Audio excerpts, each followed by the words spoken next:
to be registered as a contractor with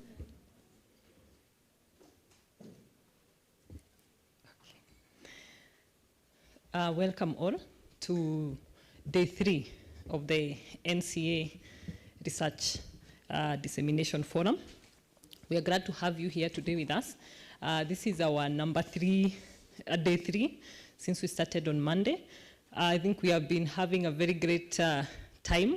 It can be attested by the participation, both here at Crown Plaza and on our different social media handles. And what happened actually yesterday on KBC, and I'm sure you all watched the news, we have really been trending, and it's a great thing, which means that this dissemination forum has been very timely, and we are really glad to have all of us be able to participate and fully be able to appreciate what there is and what NCA has been doing in terms of being able to grow the economy and grow the construction industry for that matter. So for today, I'm going to be your chair. My name is Architect Juliet Kabere. I'm the manager in charge of the training and capacity building department at NCA. It is a great pleasure of mine to be here today to support the directorate that is really spearheading this process, the Directorate of Construction Research, Business Development, and Capacity Building, and by extension, of course, NCA. To start us off, I want to call Benson Kemani to start us off with a word of prayer. He's going to be our rapporteur for today. It's good we see him in person and appreciate him. So Benson, karibu.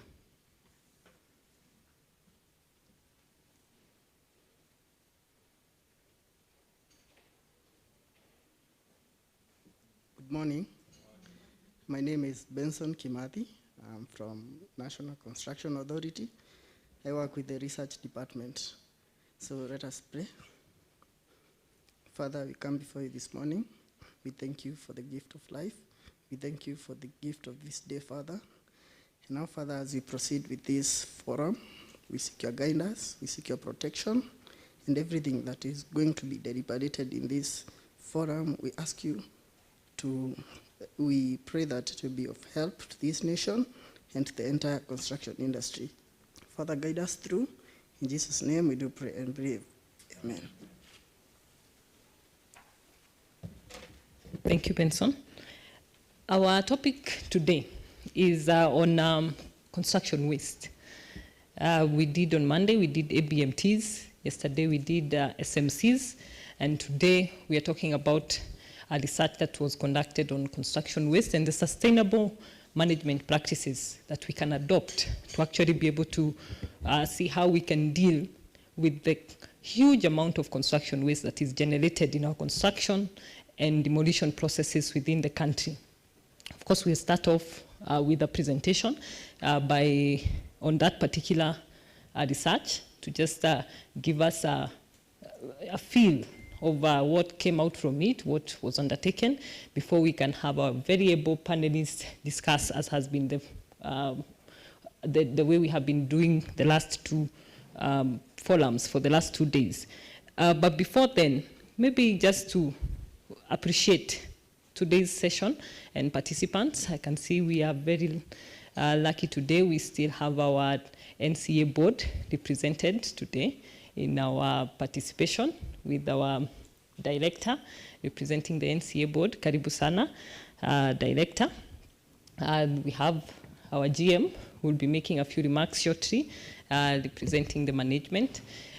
I can see academia is fully represented today. Professor Masu, Karibu Sana, as always. And I can see also representation from JKUAT and Nairobi University. I can see our students as well here, ready and eager to learn with us. I want to appreciate all of us, including, I know there is a delegation from the Polish Investment Agency represented today.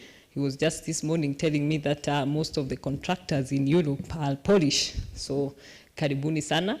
I know we also have our delegates from Germany who were watching live yesterday and are still with us today, as well as everybody else from the different stakeholders represented in the construction industry who is here. NEMA, today is a great day to have you. This is a very good opportunity for us to be speaking the same language on construction waste and its management. And I also want to really recognize the presence of our online participants, both on our NCA Facebook handle and our Instagram and YouTube. And we also want to keep trending. We were number 4 yesterday, I think, by the end of the day, trending in Kenya. And we can make this forum keep trending even after the hallmark of it that was yesterday with the PS. And I'm requesting that all of us who are on Twitter can start hashtagging. And the hashtag is actually NCA Research Forum Day 3. So if we can make this forum today still keep trending and keep the numbers, we still have 2 more days. We really want full participation because the other 2 presentations for tomorrow and Friday are also very key. In fact, one of them for tomorrow is on building failures. I know that is what was really emphasized yesterday by the PS. I think it would be important that even as we are here today, we are also encouraging others to join us for tomorrow and Friday as well as we end on Friday. So having said that much, I want to call upon our GM to give us our opening remarks so that we can actually open the forum for today. Karibu, Bwana QS Matu.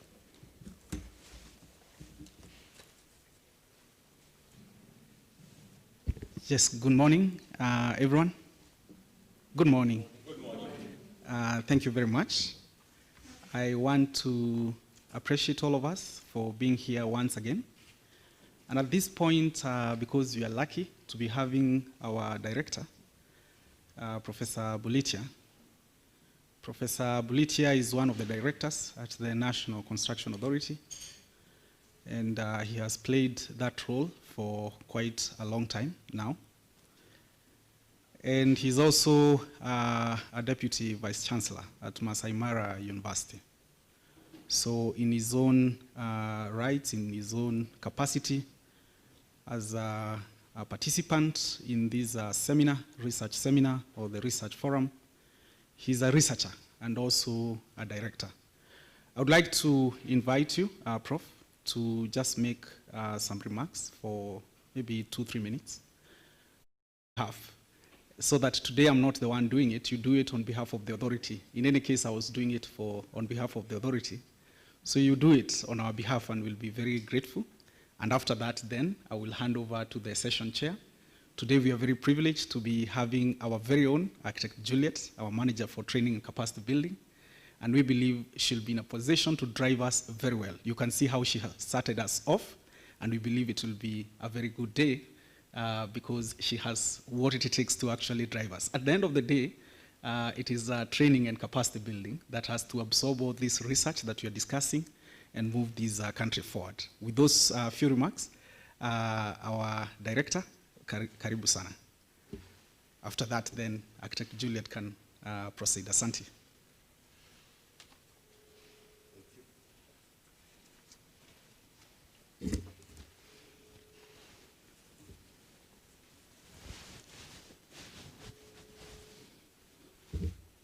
Our GM, this was a surprise to me, where this activity falls. My colleagues who have logged in, wherever they are, those are our colleagues, board members, executive director whom we have just spoken to, all the panelists present, my brother there, professor, seated together there. Good morning. I'm just, as a panelist today, I'm really impressed, and I was really happy with the presentation that happened yesterday. Today, I've seen topics that are really key. As in academia, research is our daily bread. We sleep, we walk, we talk, research. And everywhere we interact with any academia, we say, if you fail to research, you do what? Because you cannot grow in those ranks to become a professor without you doing meaningful research. You have to publish, and if someone claims to be a professor, the professor, you cannot hide. You cannot hide that title. Simply just go and Google that name and see what this person has really contributed towards that discipline they profess. And today, this morning, I just want to really inspire each one of us that as we sit here, there is nobody who appears to be a less person or a less participant. Let's all embrace that equality. Let us be one, whether you are a student, whether you are not involved in whatever that is being disseminated here, but there is a contribution that you can make. You can encourage one another. You can also help us as a board or as authority for us to be able to move forward.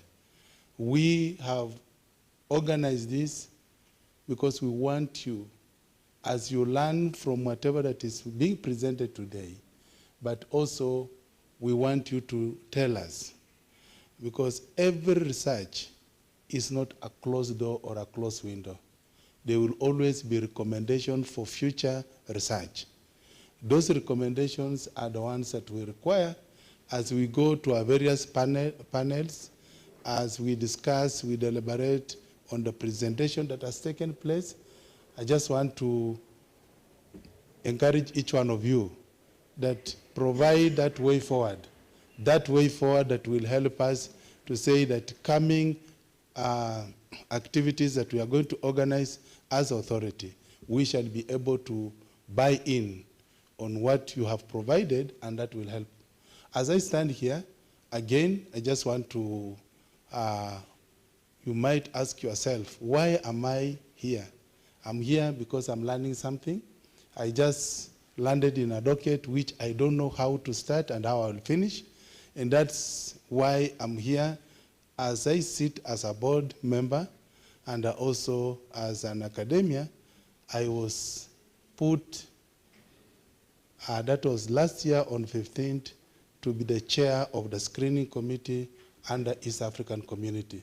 And my role in that committee, which the offices are in Uganda, Kampala, you know, the East African community regions, the offices are either in Tanzania or Kampala, but my office is in Kampala.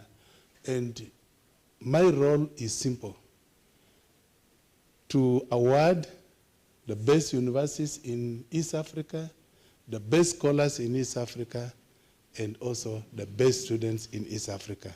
So as I will be seated there, I will be learning exactly what are these challenges that as a society we are facing, what will be the mitigating strategies. Maybe I will borrow a theme from here and be able to incorporate as a challenge for the academia, for universities, for scholars, to impress and be able to challenge one another. I just want to really motivate you that we are happy.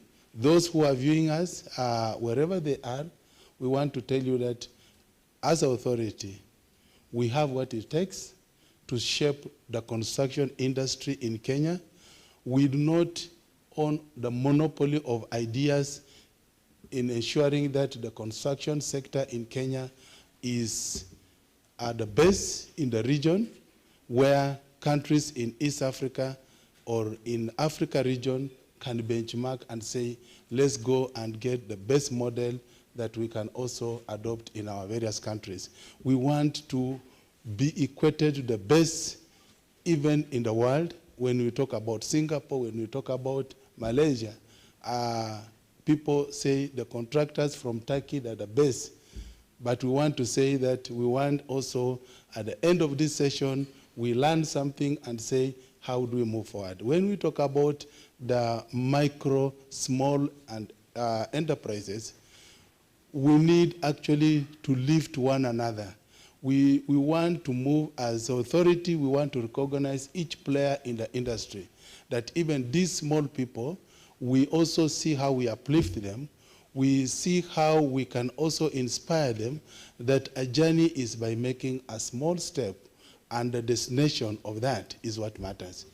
For those many, many remarks, I cherish, I value and love you, and I want to wish you all the best. Mungu awabariki.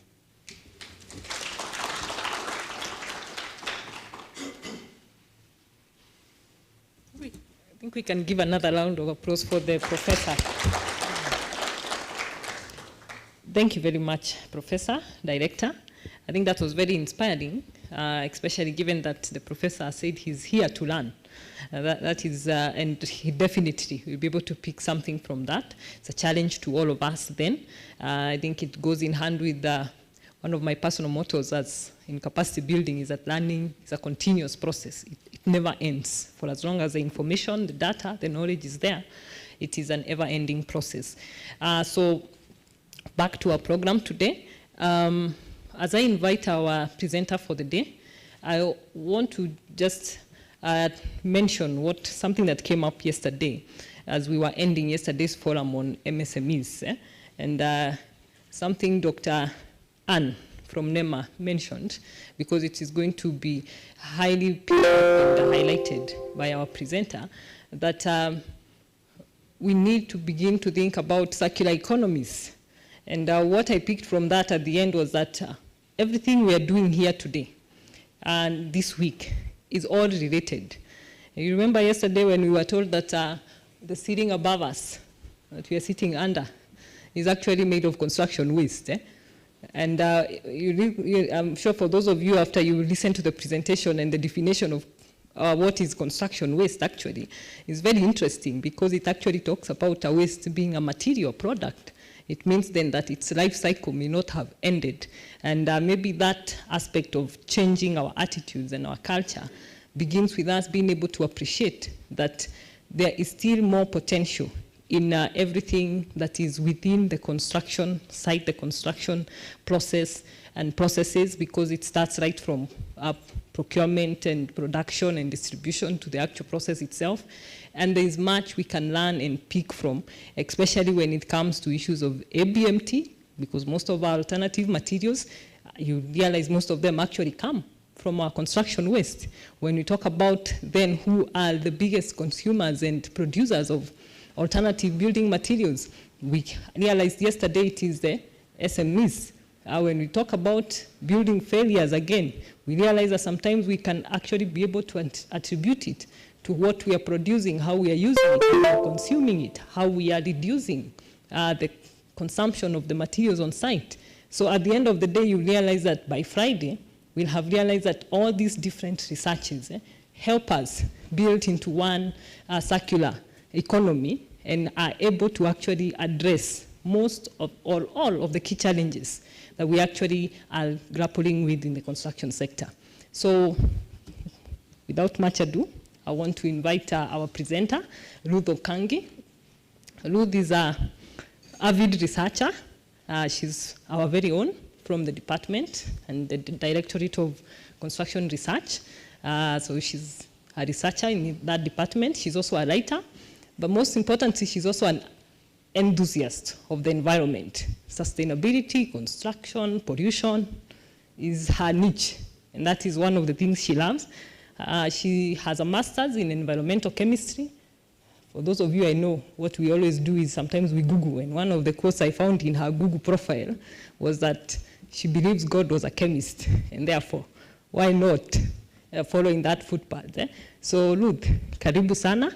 And she's also a board member of KGBS in the advocacy committee and written many papers and publications on sustainable construction. So she's going to give us the presentation today on construction waste and the sustainable management practices that we ought to adopt to be able to change our construction industry.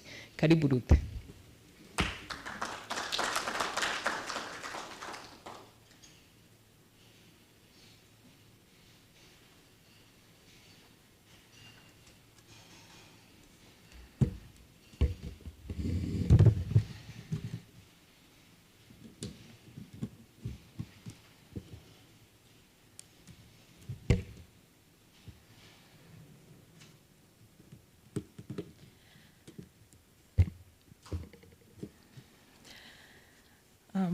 The NCA board, our general manager present, representing the executive director, the NCA management, the NCA colleagues present, government officers, the academia that is with us today, our contractors, our professionals, and the various associations represented with us today, the media, our online participants, and the construction industry at large. Welcome to our presentation today, and a very good morning to you all. My name is Ruth Onkangi, as Architect Juliet introduced me, and I'm a research officer in the department. Our presentation today is on construction waste management, and that is assessment of factors influencing construction waste management practices in Kenya towards a circular economy model. I think the word circular economy has been a popular word, especially in the 21st century, as much as discussions around it started in the 19th century, beginning from the Rio Conference on Sustainability way back in 1992. But as resources are dwindling, as pollution is extending, sustainability has been a global subject of discussion. And many sectors have had a reservation of sustainability. For a while, biodiversity and ecological preservation have had the topic of sustainability and circular economy discussed in those sectors. But as we go by, more sectors have been looped in. And in this century and even the turn of this decade, the construction sector has been looped in the discussions on sustainability and circular economy. As we also update our national determined contributions to climate change globally, Kenya being a member of the Paris Agreement for 2015, if you look at our national climate action plans that we've had previously, we are getting more and more ambitious as we go by. And you'll find that in our numbers, that is the mitigation actions and the adaptation actions. Finally, the infrastructure sector is being talked about. The built environment is being looped in. And therefore, this is a very timely research that the authority conducted to match with the times and the needs that we have at the moment.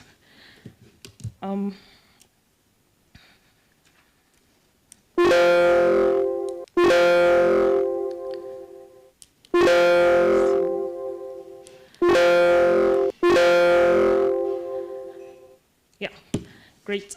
In this research that was conducted in the year 2018, financial year 2018 and 2019, we looked at a number of factors, and so therefore in my presentation today, we're going to look at the background of the study, the methodology that we adopted, what we gained from the industry review on construction and demolition waste management practices, that is locally, and also we moved outside our geographical boundaries to see what is being practiced, and especially we narrowed our scope to best practices.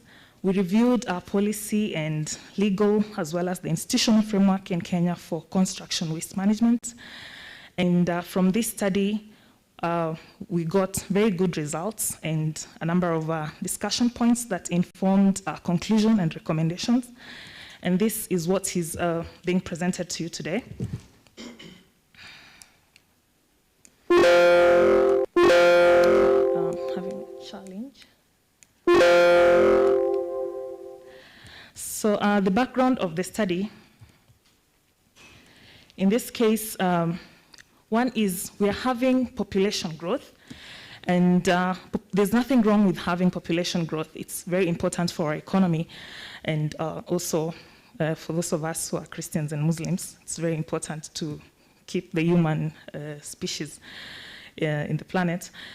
So the challenge is the corresponding demand for infrastructure implementation and the built environment to support the activities that humans need to carry out as a necessity of life. And since these are not being undertaken in a responsible manner, so there has been concomitant effects on the environment attributed to anthropogenic interferences. And over 50% of wastes that are coming out there are many challenges associated with this, but one of them is waste. And it's a major, major challenge. So we have a challenge of household wastes, industrial wastes, construction waste, even hospital medical waste, that's biological waste. And all these sectors are finding a way of dealing with it. I think everyone relates with waste coming even from your house and how you're managing it. But with the corresponding demand for infrastructure implementation is creating pressure on resources, that is extraction, and as well as the waste that is being churned out due to irresponsible consumption and production. Statistics show that over 50% of waste in landfills and dump sites globally is construction and demolition waste. Landfills in Kenya's urban areas are already filled. That is the dump sites we have. If you go to Dandora, I think that is something most of people who live in Nairobi or even Kenyans at large, they understand what is going on in Dandora. And there have been plans and discussions of finding another area for us to dispose our waste, which makes me wonder, since Kenyans, we really value land, and land is a very important thing for anyone to mark their growth in this country, why is it that we are dedicating space for depositing waste? You know, when you're having your lunch or your meal and your plate, you don't want to dedicate half of it or a quarter of it to waste. So why should you accommodate waste in your land, which is very precious? So this is the background that we are having in that population is growing, infrastructure demand is growing, but waste as well is being churned to the environment, and the landfills are not enough to accommodate the amount of waste that we are churning. Therefore, the increase in construction waste in the country has several negative impacts on the environment, the society, and the economy and the country, and if not properly managed, we are not going to decouple environmental degradation from economic growth. This is the problem statement of this study, and therefore, this study aims at mitigating environmental degradation associated with construction waste, and therefore supporting decoupling of environmental degradation from economic growth. It has been shown that as the economy progresses, also the environment degrades due to unsustainable extraction of resources. But this does not need to happen that way. We can see that developed countries are now trying to, make amends with how they developed and affected the environment. We also don't have to embrace develop now and clean later. We can develop in a clean way as we go by. So the discrepancies as well in construction waste management in Kenya are a challenge in that we don't have a clear guideline on what really should be done, what are the penalties, what are the targets, and who should do what, who is responsible for construction waste, and is construction waste really a challenge? Is it a problem in this country? So such knowledge gaps also supported the commissioning of this study. And then what are the challenges in adopting appropriate construction waste management, as well as the legal and theory gaps that are existing?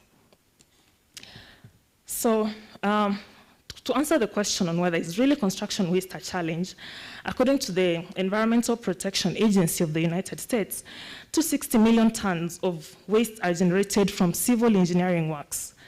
48 million tons of waste from building sites each year are dumped in sites globally. 40% of all materials transported in a given year are construction materials. So we find that the industry has a large materials appetite. Over 400 million tons of materials every year are used in the construction industry. And then the industry, what it gives back to nature is that 23% of air pollution is coming directly from the building and the construction industry.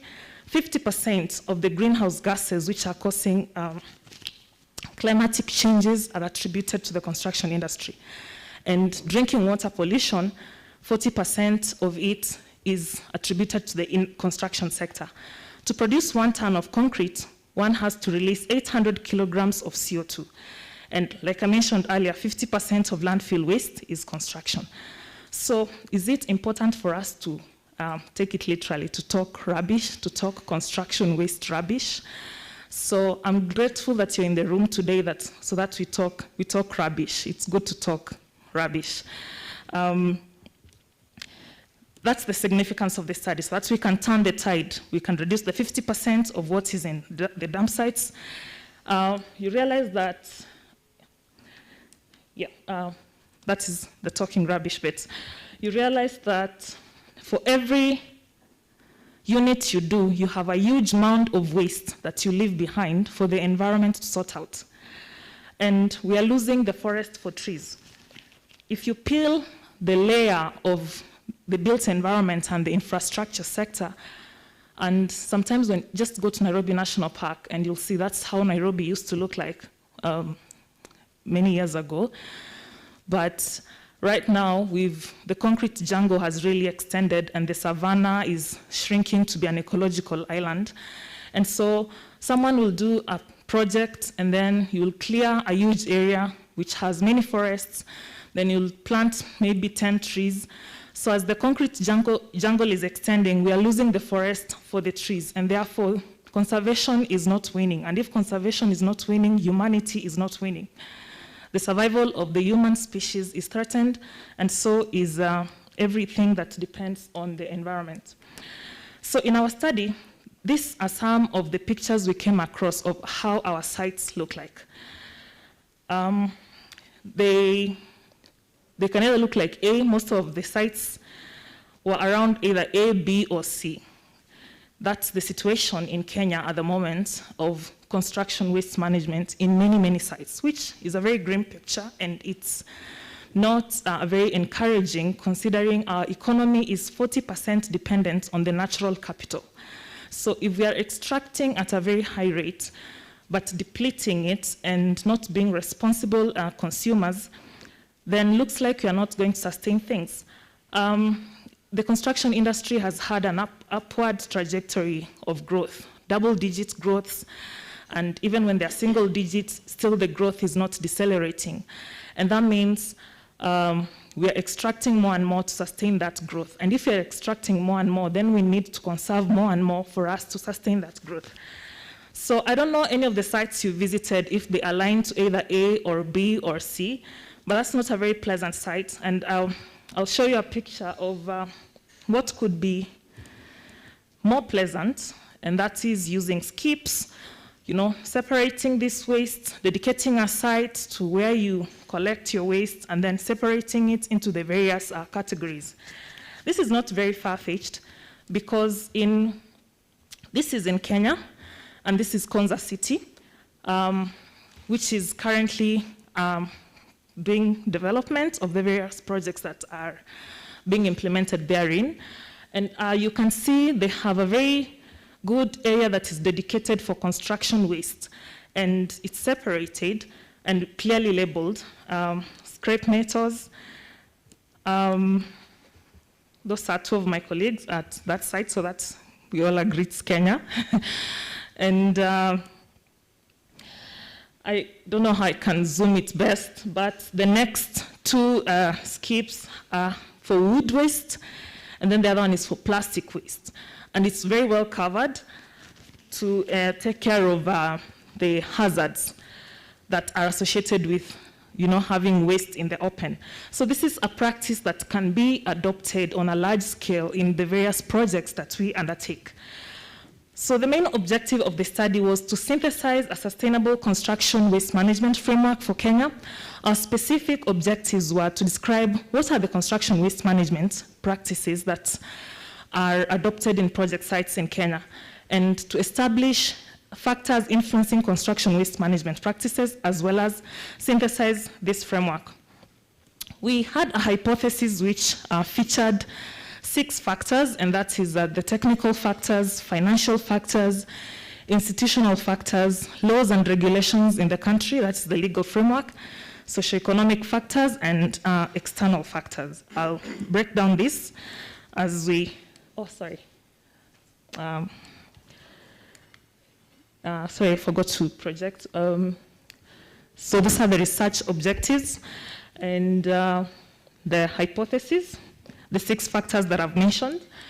And so the statistical notation of this hypothesis is we use the binary logistic regression analysis, and this we can consume later.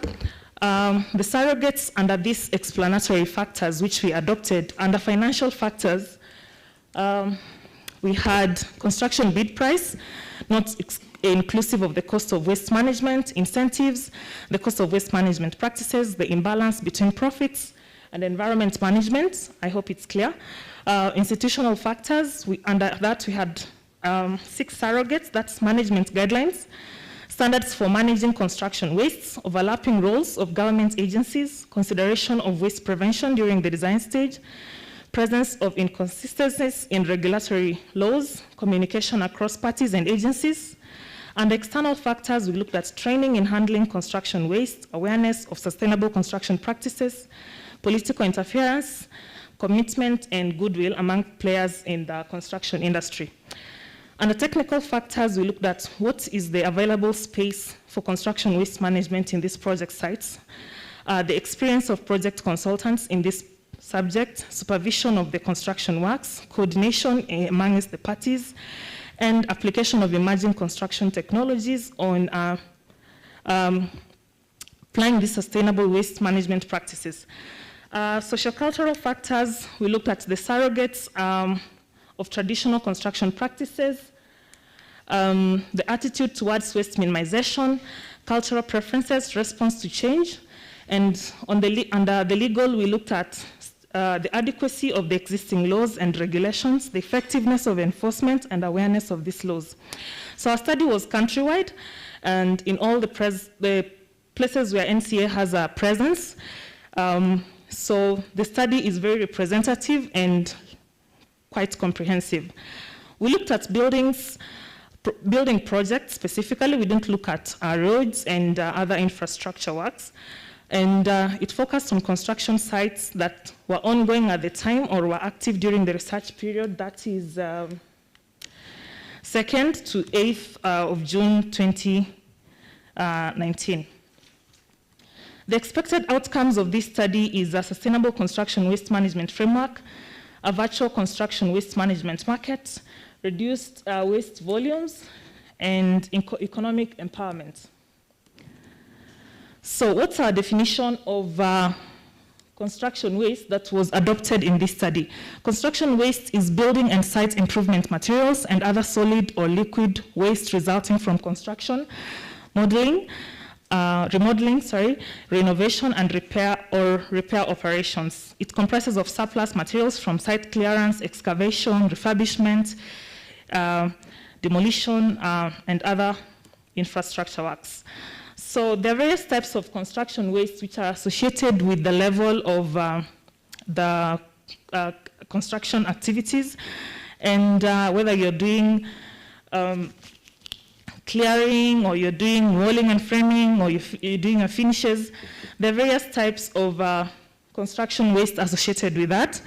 And these were broken down. I believe if you've interacted with the report, you'll get to appreciate the details of this. And the construction waste management practices that we're looking at included minimizing of waste plus the 3 Rs. And I've mentioned the factors that we examined. The waste hierarchy that was preferred is the one of reduce, reuse, recycle, recover, and lastly dispose. And our theoretical framework featured the game theory, the institutional theory, socio-cognitive theory, as well as the theory of propositional control. So these are the waste types that we looked at: wood, rubble, metal, building material. There's a whole spectrum of it.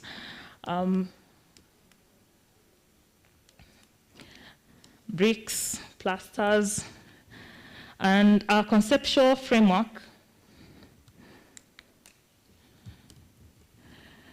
featured the 6 factors and how the explanatory variables and how they are affecting the dependent variable of the construction waste management practices that are existing in Kenya, and how this can fit into the framework on sustainable construction waste management. The theoretical framework, that is the game theory, it studies both conflict and cooperation among 2 parties, rational thinkers and decision makers. In this case, we examined how the regulator, the 2 parties being the regulator and the contractors, and how they are interacting in terms of establishing knowledge on the gaps present in the construction industry and how this influences behavior in decision-making by both parties to clarify the roles they play in construction waste management. The theory of institutional, institutional theory, looks at the institutional myths that have been accepted and ceremoniously by institutions to legitimize a number of activities in that environment. So how it influences this study is that we looked at how it influences enforcement of rules and regulations in waste management. Coercive pressures can stimulate organizational change either directly or indirectly via institutional dependencies. And also people like mimicking change. So how this is institution-wise, how it's influencing and stimulating change. And then the social cognitive theory, that is human behavior, is explained in a three-way, that is dynamic, reciprocal, of which personal factors influence behavior continually. This SCT theory is very important in that we wanted to find out how human behavior is influenced by attitude towards managing construction waste because of culture, perceptions, and behaviors. They influence construction waste practices and in the society. And lastly, the theory of propositional control, that is, behavior is not necessarily strengthened by reward or discouraged by punishment. This was to see to what extent is lack of or presence of incentives influencing adoption of waste management practices in the industry. That is the summary of our theoretical background to this study. And the circular economy that we are promoting in this study is of closing the loop. That is recovering the waste, reusing it, recycling it, upcycling it, or repurposing it. And if disposal has to be done, then it has to be very minimal and done in the correct way. I'll skip this slide on the construction waste management practices that are being used abroad and revisit it in the best practices section. So under best practices, we looked at various countries, including Hong Kong, Malaysia, Singapore, Japan, Canada, Rwanda, as well as New York, which is in the United States. In Hong Kong, we find that the government has implemented a construction waste disposal charging scheme, and this is for you to dispose a certain amount of waste, you have to pay per ton, which is basically the polluter pays principle. And this is because all these countries, I'll just do a summary, is they've run out of land for dump sites and landfills, and they realize construction waste is the one contributing to the highest amount of waste. So the construction industry has been forced to reduce the amount of waste that they're churning to the environment. And therefore, they have placed stringent penalties on disposing waste, and therefore the contractors and the professionals have to reduce the amount of waste they're disposing, otherwise it attracts very high penalties. They also realize that contractors do fly dumping, which is they dispose this waste on the way as they go to dump, so that when they are getting to the dump site, they have little waste. And therefore, the Hong Kong government introduced the trip ticket system, and this means also they have an online waste system. So when you leave your site, the waste is weighed, and this is uploaded online, and they know this is the amount of tons of waste that you have from your project site. So when you get to Dandora, if you're going to deposit it in Dandora, then it has to be the X number of tons that was put in the system when you left that project site. So the trip ticket system was introduced, and it has been very effective, and therefore people have had to reduce the amount of waste that they're churning to the environment. Same thing with South Korea. Very ambitious programs, as well as Singapore, whereby now they recycle 98% of their construction and demolition waste. Actually, they have a target of net zero waste for construction and demolition. The European Union has adopted regulations on use of, to guide use of aggregates on structural works to encourage recycling of materials from the construction industry.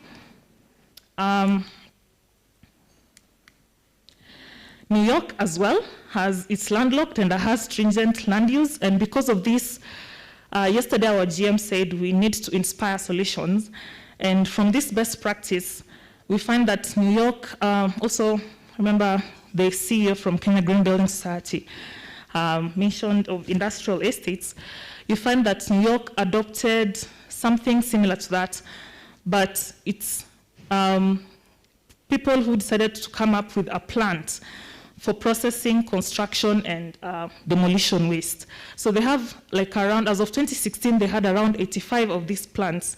And these are privately owned plants within development projects, something like an industrial set, but it's just for processing, construction, and demolition waste. So if this project, someone has realized Upper Hill has a high construction activity, that's an example, they establish a plant somewhere nearby of processing, construction, and demolition waste, because the state had given rules of no more disposing construction and demolition waste. So it created business, it inspired an idea. And so people take it to that plant where that plant processes this waste into a resource or for disposing, whereby if it has to be disposed. A summary of this from the UK, all these countries, we realize that they have policy or laws or some guidelines, some frameworks to guide sustainable construction waste management. For example, in Canada, it depends. If you're doing a project that is 2,000 meter squared floor area, you have to submit a waste management plan to the regulator before you start the project. That is 7 days before you start the project, which is the same thing in Japan. And then you have to outline who's responsible for that waste, how you're going to manage it, which percentage you're going to dispose, and where you're going to dispose, and how you're going to dispose it. Our neighboring country, Rwanda, has come up with construction and demolition waste code of practice to mitigate on these effects. I've mentioned on the case of Singapore and Malaysia. And to close on the international best practice, on the case of the virtual markets, Canada and the UK have virtual markets. While in New York, you have a plant located within some areas for processing this waste, but the UK and Canada is different. Kind of like OLX and other apps that we have, but these ones are for construction waste, whereby if you're doing a project in this area, and you have waste, you can post this waste, and someone who wants what you have as waste, if it's concrete, if it is bricks, whatever it is that you have as waste, gypsum boards, whatever, you post it, and someone buys it from you. So you transport it to the area or whatever arrangements that you have. So like OLX, there you have a used good and you want to sell, you post a picture. So in these countries, this is what they do. In Canada and the UK, they have a virtual construction waste market. I'll play this video for us to appreciate what's happening in the UK.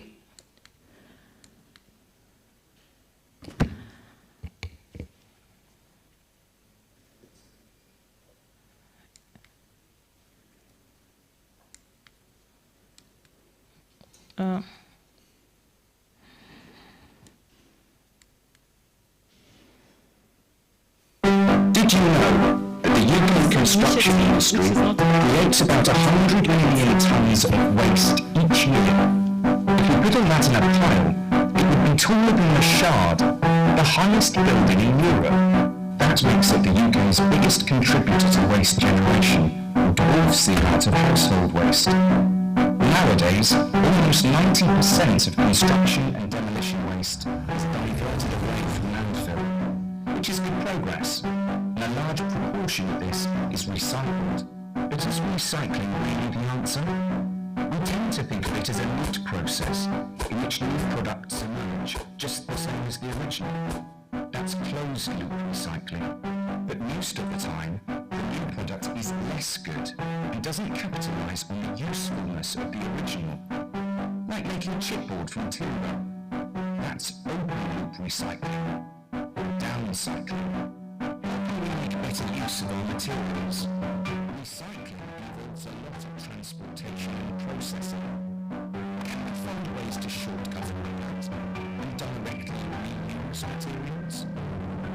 existing buildings contain a wealth of useful materials, but when they're demolished, it turns to waste.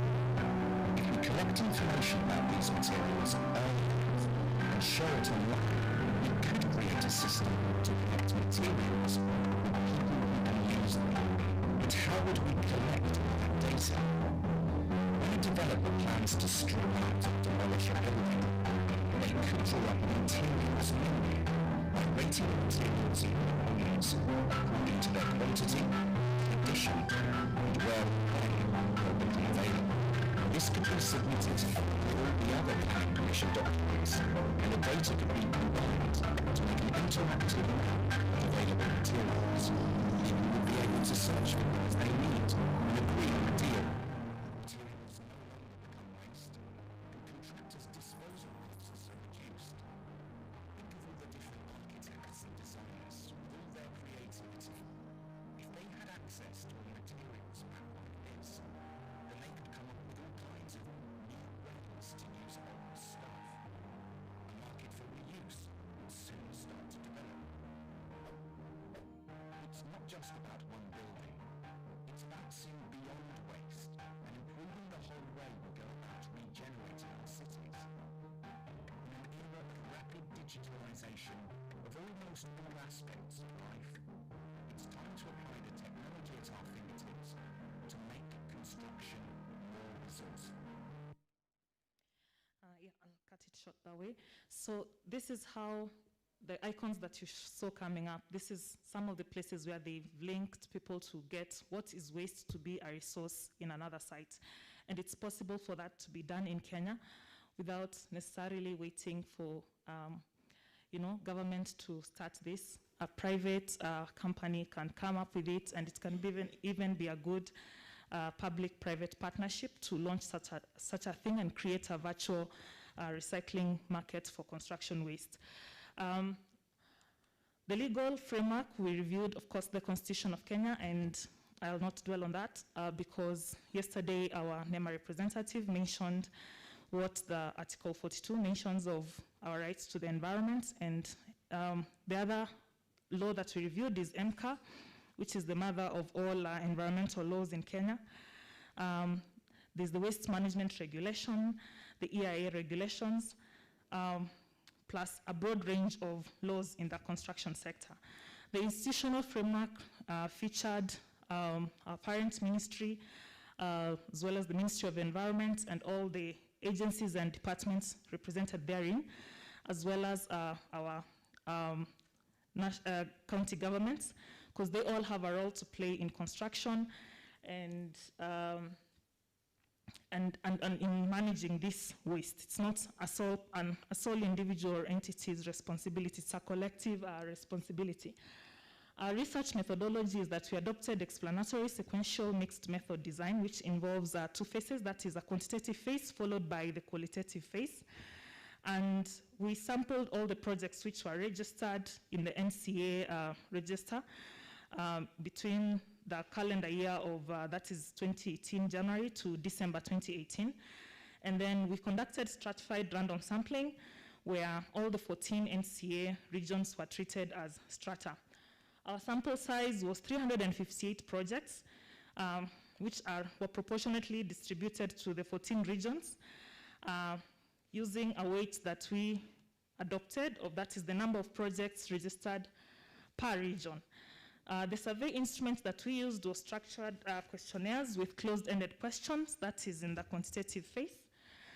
And I've highlighted what were our research variables, that is the explanatory and the dependent variable, and the data analysis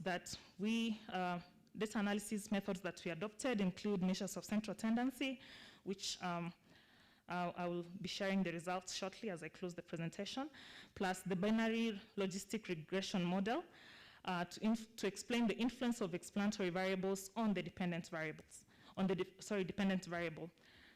So we started with a quantitative data collection, which was followed up with a qualitative data collection where we interviewed a number of experts in the industry, some of them who are present with us today. And then our statistics team interpreted the results and which informed the recommendations that we'll present today. So we had a very good response rate in all these counties because we had targeted a very good sample and very good support from our regional offices. So I'll go straight to results and discussion. And our response rate was 95%, which is quite high. We had our respondents, male were 94%, women 6%, which of course is reflective of the gender imbalance in the construction sector. The education revealed that most of our participants had secondary school training, that is, we had 25%, diploma 26%. Those with a certificate training were 22%. And then the age of most of our respondents was between 36 and 44, while years of experience we had between 8 to 11 as the highest percentage of participants. Profession, most of the people we interviewed were site supervisors. Therefore, these are the people who are on the ground, and we believe we got a good feedback.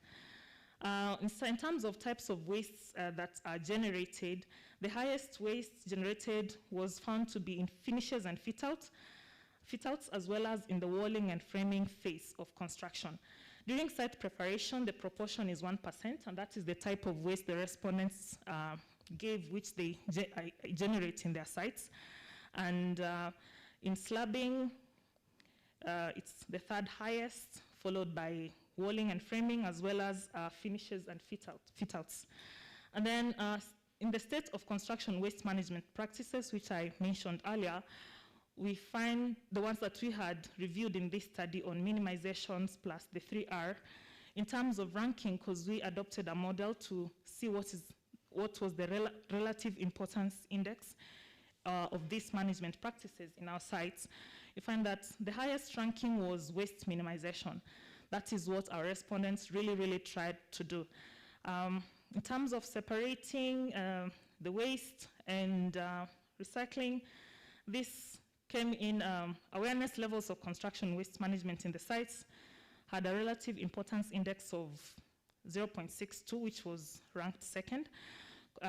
Construction waste separation was ranked third, as well as suitability of the waste collection facility. All these now were ranked lower because they weren't of great importance to the sites that we visited in. And the worst performing was construction waste records. Our sites do not have construction waste records, which is quite unfortunate. And therefore, we cannot really quantify how much of waste is churned from each site. And we hope this can be an area of improvement as we develop and implement our sustainable construction waste management framework. Under financial factors, I'd mentioned the surrogates earlier. The highest ranking was that the contract bid price is not inclusive of the cost of waste management. And therefore, this affects adoption of waste management practices because they deem it costly and it's not included in the bid price. Under institutional factors, what ranked the highest was availability of waste management guidelines. It had a higher relative importance index compared to the rest of the surrogates in this. Therefore, this shows that this research indeed is answering a gap that is institutional, legal, as well as a knowledge gap in our country, and it's very timely. Availability of standards for managing construction waste.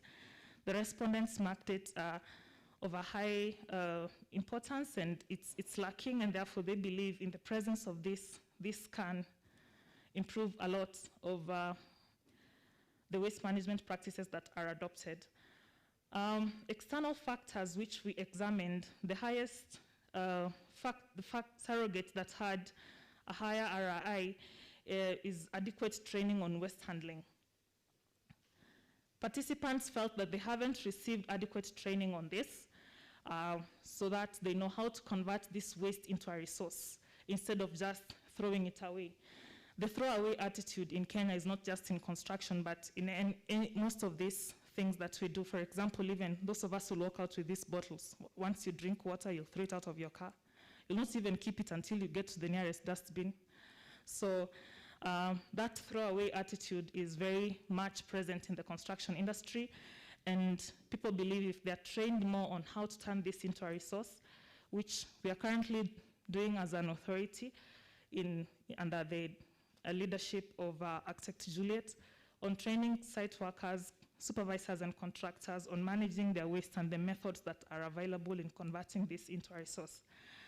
On technical factors, the highest ranking was that there's no space for separation and recycling of construction waste, probably because we do a lot of beacon to beacon, so you don't have a place where you can even put a skip to separate your waste. So also knowledge on construction waste management still featured, experienced consultants, proper material handling and storage were still critical factors which ranked highly in terms of influencing poor construction waste management practices.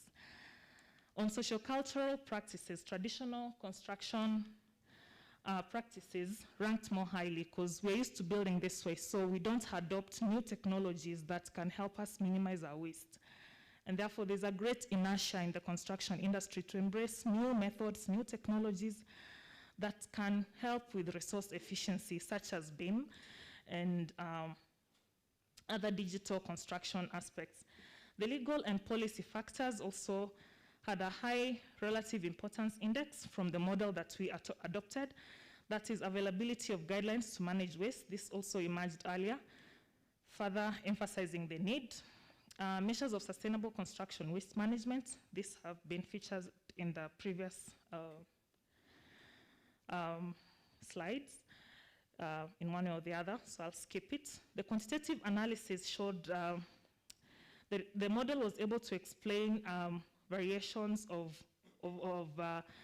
the dependent variable that is as influenced by the factors that we adopted. And based on this model, if we keep all factors constant and we work on the sociocultural factors, we'll have a 6.7% increase in the odds of having a construction site in Kenya embrace adequate waste management practices. As per the data and the model, if we hold other factors constant and we work on the legal and the policy factor, we'll have an 18.2% increase in best waste management practices being adopted in Kenya. If we work on the technical factors alone, we'll have a 15.7% improvement in our sites on construction waste management. If we work on the institutional factors, we'll have a 22.5% increase in the odds of having a site in Kenya have adequate waste management practices. And lastly, if we improve our financial factors, then we are highly likely to have 15.7% increase in improvement of adequate waste management practices in Kenya being adopted. So from this model, what we saw that carries more weight is the improvement in the institutional factors and legal factors as well as financial factors. From the qualitative analysis that we did through the experts interviews in NCA, Kenya Green Building Society, AAK, as well as the UN Habitat, we found that the legal framework is needing environmental laws that are sector-specific, especially for the construction sector. There's a broad mention of waste management, but sector-specific policies are lacking, and this is important in mainstreaming environmental stewardship in the construction industry. The institutional framework, there's a lot of silo working as well as fragmentation. I mean, the construction industry is naturally very, very fragmented, not just in Kenya, but entirely. But if we overcome this, we'll be able to overcome the overlapping mandates challenge and implement a number of these policies for us to surmount these challenges. The technical issues as well from this qualitative analysis, it affirmed our outcomes, the lack of standards in construction and demolition waste management. The case of Rwanda is something we can borrow a leaf from, whereby they have adopted these codes for them to minimize their impact on the environment and manage the ecological footprint. Sociocultural factors as well, there's a huge hesitance, a great inertia to adopt modern and innovative materials and technologies. I don't know how many of us from the Monday presentation could say they've adopted any ABMT materials in their sites. And some of these Yesterday I was thinking that maybe people will now no longer trust this ceiling now that we heard it's from construction waste. But here we are. So meaning these things really work and we can embrace them. If you've attended any of our trainings before, you may have met people in Kenya who are doing construction waste materials out of construction waste, showcasing their products, roofing materials, fencing, paving blocks, and it's possible to adopt those and use them in your site for you to lower your ecological footprint. Our conclusion is that the research identified the lack of adequate enforcement of environmental laws at both national and county levels.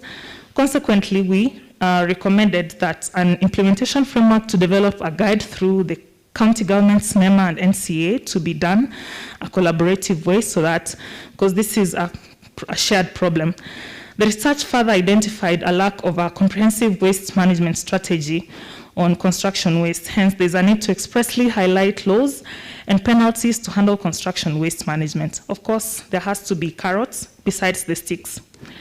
Our recommendations is that we need to step up our awareness programs, our incentivized package needs to be more loaded on this, per the theory that we had on social cognitive, because human behavior is influenced by, as much as people want to mimic things, they still need some carrots for them to move forward. The requirement from the best practices as well, contractors to include a waste management plan during the first stages of planning and design, application of lean construction practices in the project to reduce waste, adoption of BIM and other digital construction technologies because this help lower construction waste that is associated with over-ordering and adjusting sizes. Such digital construction tools support precision and therefore reduce waste. Also, encouraging use of prefab components, preparing on guidelines on polluter pays principle. I think the plastic ban has worked very well because of the high penalties that are associated with it. Someone once said crime in Kenya is very cheap because the penalty that you get for what you do does not really correspond to the crime you did. It's more of a slap on the wrist. So if we attach high polluter pay fees to construction waste, we are likely to have a lower construction waste volume in our dump sites if at all it has to end there. I'm glad that the CEO of KGBS is here and I hope he'll share his case in which they did an international school project in which they recycled 95% of all the waste. So it's something that is possible, and that was a school here in Nairobi. As they were targeting certification, such a good stick on green building. But if more measures are put in place, I believe like Singapore, we can have zero waste, as well as Japan, which I didn't mention that is also the mother of all these frameworks globally because they have really trailblazed on construction waste management.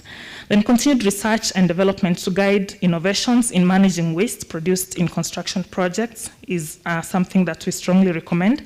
We've also given a prescription of recommendations per a stage of construction that you're doing, including green procurement and all that. And if we study the report, we can be able to appreciate all that.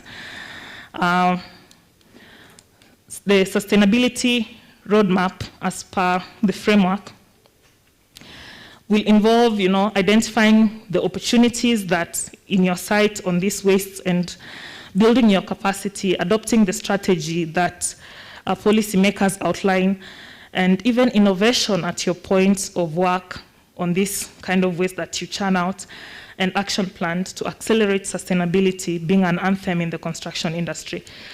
Thank you for your attention. I look forward to us being more green and having responsible consumption patterns in our activities. Thank you.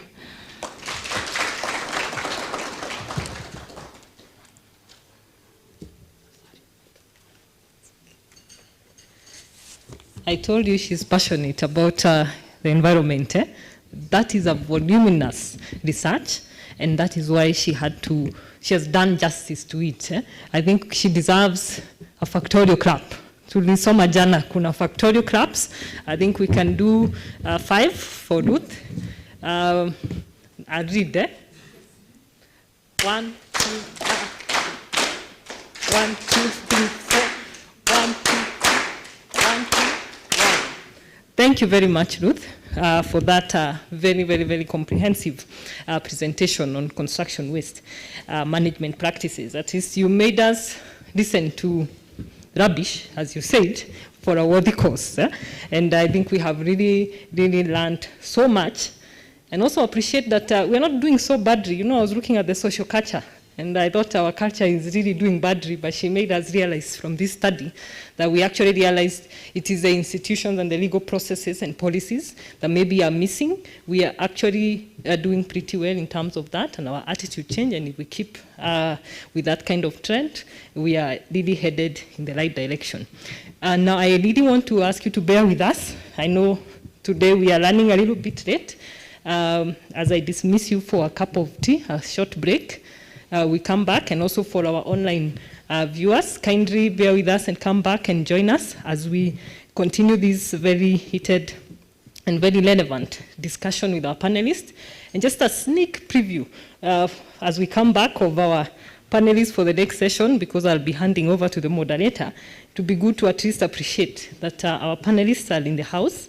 We have Daktari, Architect Mugwema. Maybe you could just say hello so that he's in the house. Karibu sana, a senior lecturer and actually the founding director of the Urban Studies Center at JKUAT. He has a lot to say about livable cities and how construction waste is a part of that in terms of making our cities very livable. We also have Dr. Anne Omambia from NEMA. Karibu sana. So she'll also be part of our panel discussion. One of the things I like about her portfolio is that she also does clean development mechanisms under the Kyoto Protocol. So you'll be telling us a lot about how construction waste is a really game changer in the climate change discussion in the world. And we also have John Kabwe, good friend of mine. Karibu sana. I'm really excited to know that he will, I don't know whether you still publish it, but he has a publication on recycling marketplace. You know, Ruth, one of the conclusions was that we need to have an online market for waste. I hope that is still ongoing, because I thought that was very interesting. So he's also the CEO of the Kenya Green Building Society. So as we go for a break, 10 minutes I think would be enough. And anybody who wants an extension can come back with a cup of tea, and so that we come back for the next plenary session. So tea is served right outside. And remember the hashtag NCA Research Forum Day 3. Let's keep this forum trending. Thank you. Karibuni for tea.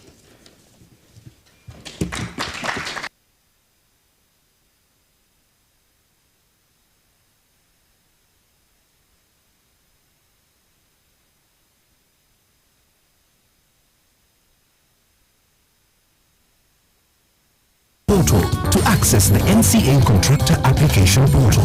Click on Register and register an account by filling in the requested information in each field. Log into your account with the national ID or passport number and password used when registering your NCA account. National Construction Authority, building a strong Kenya.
Watu wangu wa mjengo, strong.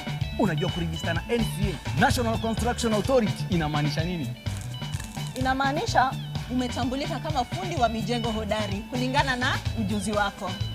Inamaanisha umesimamiwa kiafya, kikazi, kimalipo na kisheria kote Kenya. Inamaanisha pia umeaminika.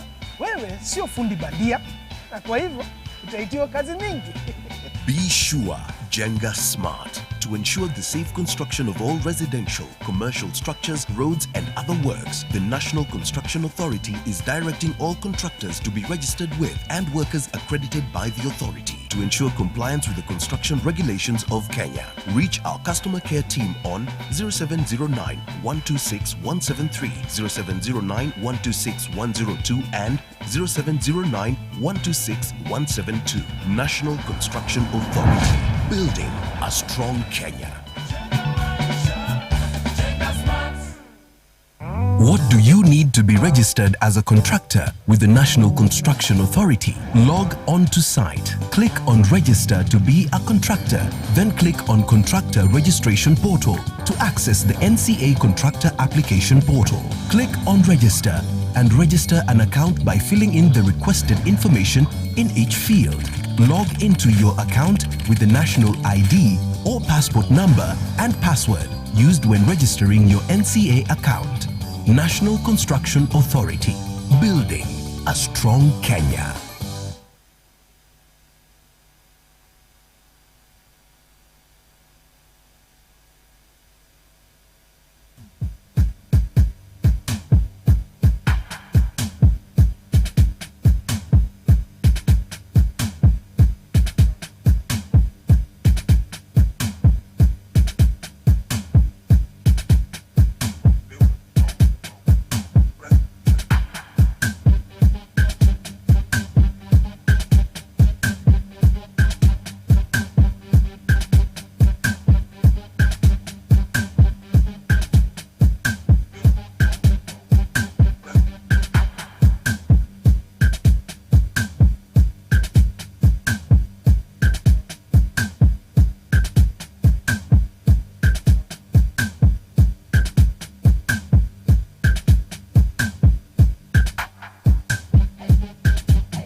Watu wangu wa mjengo, strong.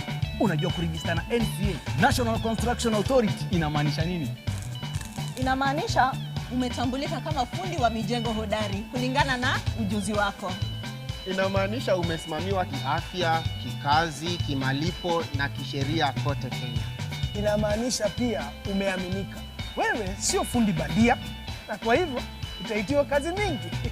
Be sure, Jenga Smart. To ensure the safe construction of all residential, commercial structures, roads and other works, the National Construction Authority is directing all contractors to be registered with and workers accredited by the authority. To ensure compliance with the construction regulations of Kenya, reach our customer care team on 0709 126 173, 0709 126 102 and 0709 126 172.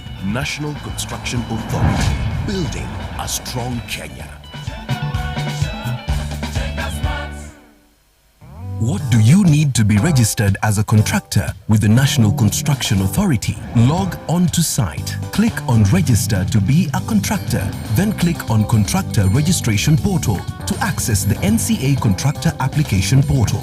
Click on Register and register an account by filling in the requested information in each field.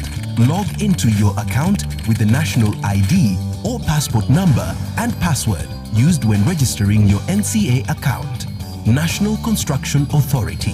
Building a strong Kenya.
Watu wangu wa mjei, strong. Unajua kurejista na NCA, National Note tatu.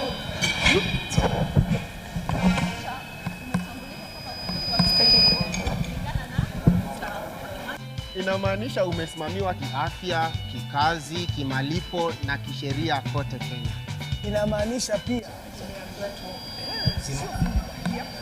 kwa hivyo utaitiwa kazi mingi. Be sure, Jenga Smart. To ensure the safe construction of all residential, commercial structures, roads and other works, the National Construction Authority is directing all contractors to be registered with and workers accredited by the authority. To ensure compliance with the construction regulations of Kenya, reach our customer care team on 0709 126 173, 0709 126 102 and 0709 126 172. National Construction Authority. Building a strong Kenya.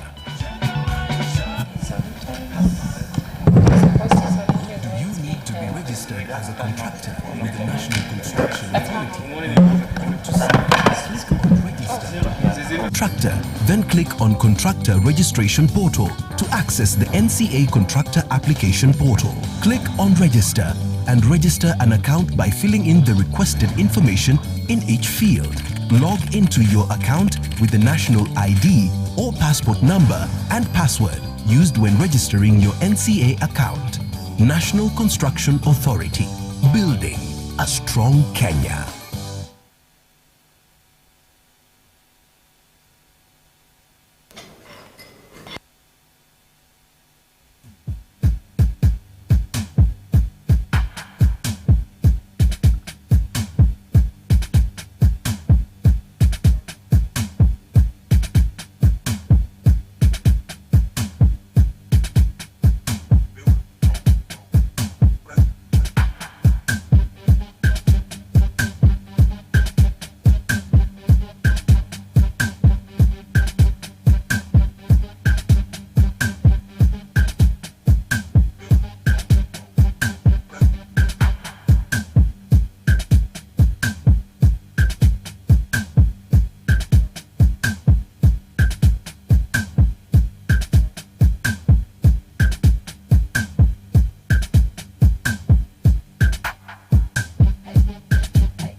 Watu wangu wa mjei, strong. Unajua kurejista na NCA, National Construction Authority, inamaanisha nini? Inamaanisha umetambulika kama fundi wa mijengo hodari kulingana na ujuzi wako. Inamaanisha umesimamiwa kiafya, kikazi, kimalipo na kisheria kote Kenya. Inamaanisha pia umeaminika. Wewe sio fundi bandia, na kwa hivyo utaitiwa kazi mingi. Be sure, Jenga Smart, to ensure the safe construction of all residential, commercial structures, roads and other works. The National Construction Authority is directing all contractors to be registered with and workers accredited by the authority to ensure compliance with the construction regulations of Kenya. Reach our customer care team on 0709 126 173, 0709 126 102 and 0709 126 172. National Construction Authority, building a strong Kenya. What do you need to be registered as a contractor with the National Construction Authority? Log on to site, click on Register to be a contractor, then click on Contractor Registration Portal to access the NCA Contractor Application Portal. Click on Register and register an account by filling in the requested information in each field. Log into your account with the national ID or passport number and password used when registering your NCA account.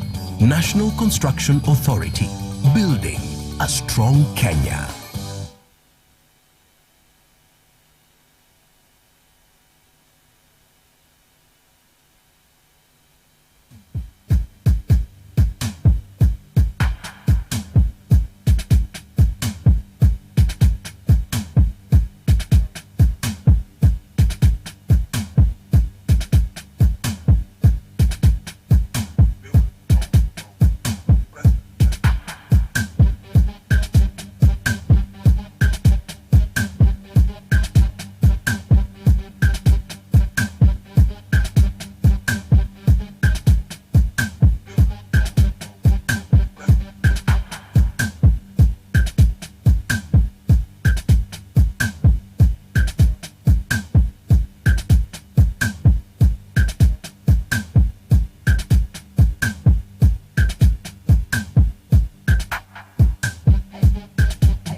Watu wangu wa mjei, strong.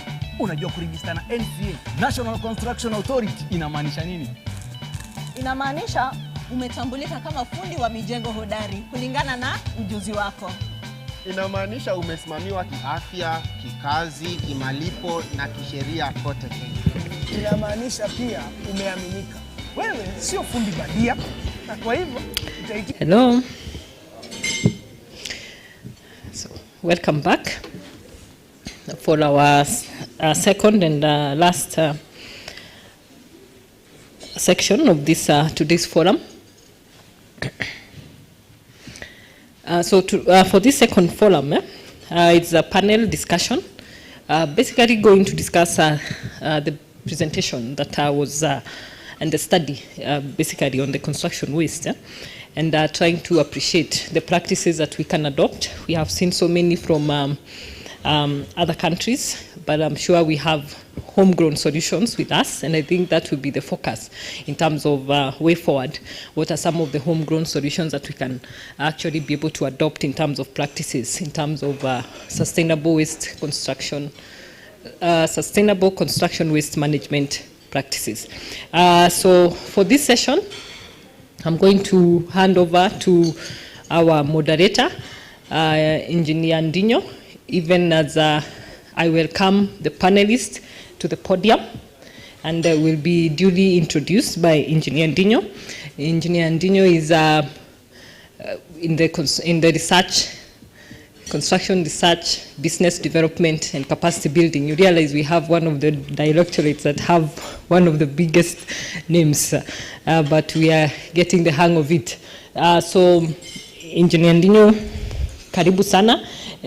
He's well placed to be the moderator for this session because he's currently doing his PhD, and his PhD is actually on scaffolding and formwork.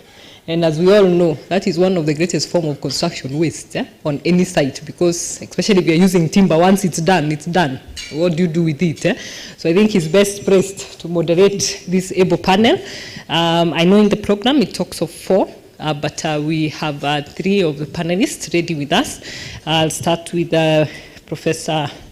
Our professor is not joining us today, but he promised he'll be there tomorrow. We have Dr. Mugwima Jungona, karibu sana. Like I had mentioned earlier, he's the founder director of the Urban Studies Center at JKUAT, and he's passionate, I believe, in livable cities and what we can do about them. And definitely he will introduce himself more and tell us a little bit about himself. We also have Mr. John Kabue, karibu sana. Like I said, he's confirmed to me that yes, he's developed the recycling marketplace, and it is alive and active, and so I'm sure he'll have to mention that a bit. Moderator, take note. We need to know where this waste is going and how we can get hold of it. We were asked to make sure we start being more conscious of what we can use that is from recyclable materials. And finally, but not least, we have Dr. Anne Omambia from NEMA, well placed in this particular panel, given that she's also the Chief Compliance and Enforcement Coordinator, and also the Coordinator for Climate Change. So well placed to be able to be part of this panel and give us insights and opinions on what we can do in terms of adopting best practices. And definitely Ruth Onkangi is at hand for any other questions. So as I encourage and we welcome the panelists to start, we also, for our live audiences in the different platforms, we know you're still with us. We really appreciate you. Keep your comments, your opinions, your contributions coming. They will actually be able to be responded. Any questions will be responded to. So feel free, share them. And definitely our rapporteurs are also doing a great job of making sure that they capture each and every contribution, both from this particular physical venue as well as the live contributions. So Engineer Ndinyo, karibu sana. Yeah, thank you very much, MC, for leading as well, and everybody who is in the house this particular afternoon. We have 2 panel platforms here. We have us who are at an elevated position, 4 of us, and we have you guys who are the other side, also being able to participate in this particular activity this morning. I know we are re-energized, having gotten our tea break and some juice. We are up to the task. In the morning, it was very exciting when I was listening to our very own Ruth Onkangi with the presentation he was making on the subject of discussion this morning. And so I feel like this is the best forum because unlike the other forums we've had in the past, we had, yesterday I think we didn't have a female representation. The day 1 we had 1 representation, and today we are 50-50 because there are 2 female and 2 gentlemen. And so can we clap for today's panel, because it's more than 30% representation. And so all protocols observed, we want to go to what is before us this morning. And so, lady and gentlemen, just briefly in a minute, what brings you here before I introduce you? Just for a minute. Starting from Daktari.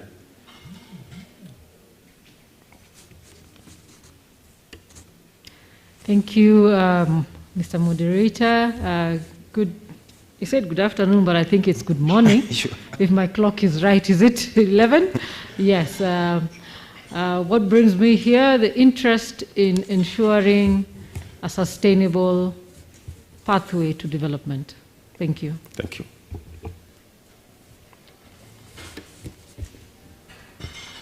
Good morning, everyone.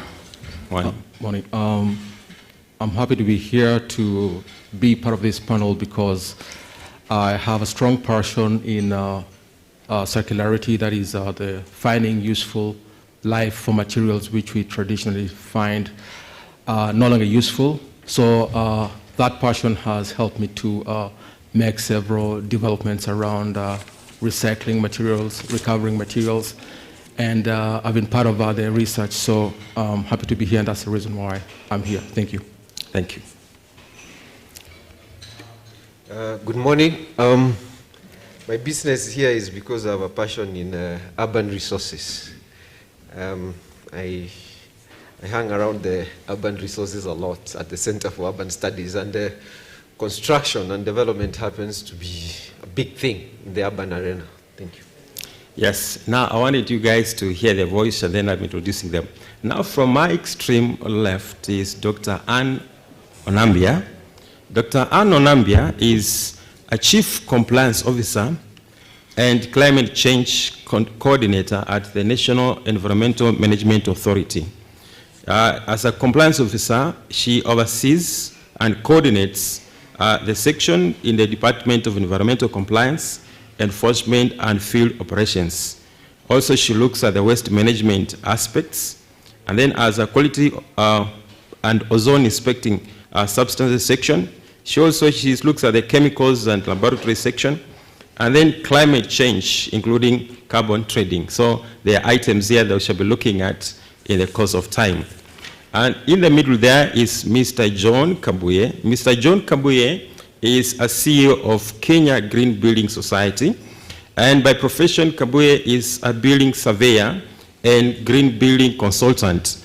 He's also a lead green associate and Eagle District's accredited professional, implementing partner of the new plastic economy Kenya project promoting circular practices, models in the management of plastic waste in Kenya, and the developer of recycling marketplace online platform that encourages quick exchange of waste materials. And finally, Dr. Mukwima here. Dr. Mukwima Ben Juguna is the founder director Center for Urban Studies at Jomo Kenyatta University of Agriculture and Technology. The Center for Urban Studies is at the forefront in making valuable contributions to the economy, our natural and built environments, and the livability of our cities. And looking at will have an important influence on our physical environment. Through its activities, the center will influence the physical character of the urban setting. And then also, Dr. Mugima is also a senior lecturer in the Center for Urban Studies, JQuat. He earned his PhD in the Department of Architecture, JQuat, in July 2011. Many things he has achieved down there. And he is additionally a founder member of the Heritage of Conservation and Human Rights, a research group in the University of Nairobi. So, ladies and gentlemen, kindly, can you make an applause for lady and gentlemen here present? Thank you. And so, I'm a lover of figures and numbers. When the presentation was being made, I looked at some numbers here. 260 million tons of waste are generated from civil engineering works each year. 48 million tons of waste building sites from waste generated from waste building sites each year. And 40% of all materials being transported in a given year are from the construction industry. This speaks so much. And so these figures, particularly in terms of waste, 40 million, 260 million tons of waste material, surely it's an issue. It's not money, it's not anything, but it's waste. 240 million, 260 million waste is an issue. And so when I look at economists, I had a terminology that came there. And the terminology that I'm looking at is, the terminology is circular economy. Dr. Amambia, what do you understand by circular economy?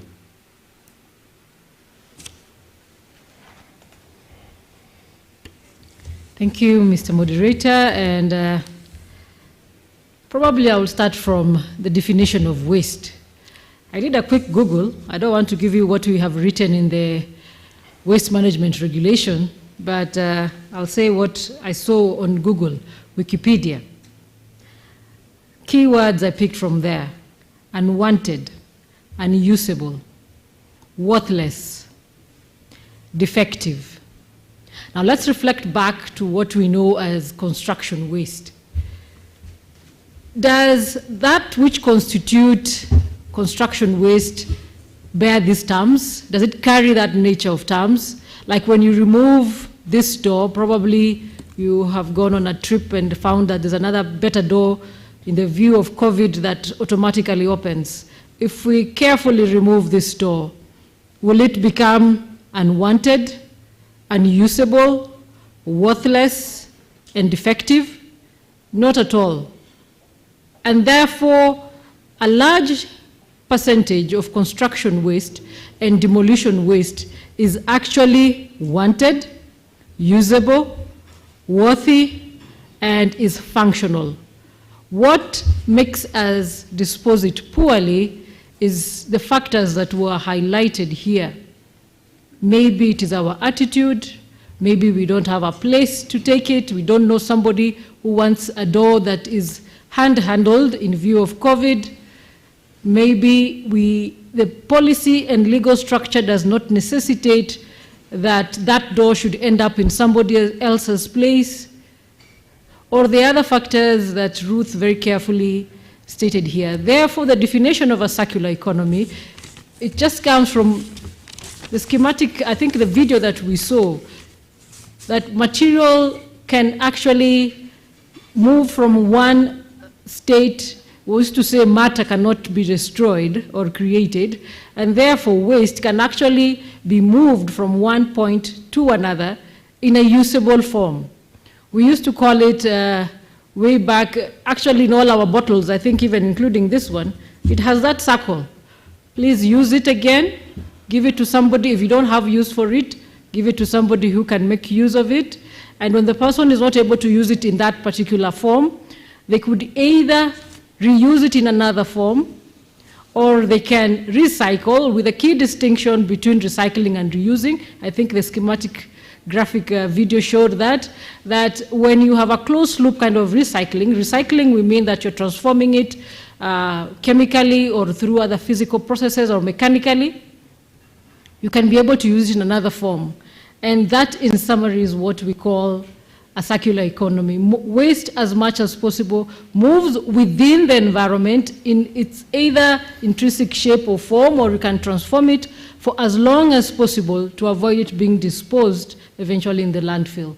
So in the national waste management strategy, which the country has, I think it's available on our NEMA website, the aim is to zero waste in the landfill. Zero waste meaning as much as possible, we are able to use that which is usable, which is wanted, which is worthy, and which is effective. Because they say, one of the scientists quoted that the business of the future will be that which shall be aiming at waste management, because they're a consumer society, always disposing. So the guys minting the money are those who will design ways in which, as much as possible, that which is created is sustained within the environment for as long as possible. Thank you. The guys minting the money, okay? If you want to mint the money, you know where the money can be minted from. And so, ladies and gentlemen, coming to Dr. Mkwima, in our study, we have looked at construction and demolition waste is increasingly listed as environmental emergency. In your opinion, what could be the impediments to mainstreaming environmental stewardship in the construction industry?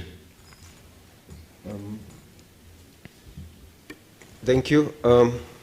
Environmental stewardship basically means managing the environment and protecting it in a sustainable way. And it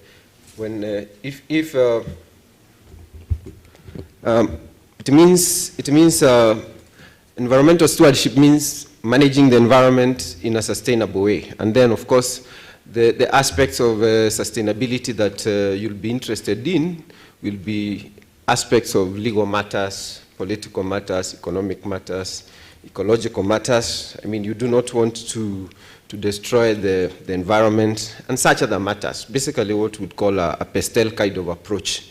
So you want to give some form of direction. And since the question talks about environmental consciousness, the issue of consciousness then becomes a philosophical question, because it's almost a spiritual thing. It's about how you deal with, how you protect the environment from inside yourself. So that's why I say it's almost like a spiritual thing. So the issue of waste, then, even before we go to construction waste, would be about how you handle your own waste in the first place, the waste you produce. So therefore, the way I see it is that if you are to go to dealing with waste first, before we go to dealing with construction waste, then we have to have some knowledge. And that knowledge will be necessary to change attitudes. Because in my view, it is the way we treat, the issue of how we treat construction waste stems from the way we treat ordinary waste that we produce, including the example that was given when we drink water, what you do with those bottles, we eat a sweet like this, you drop the wrapper down there.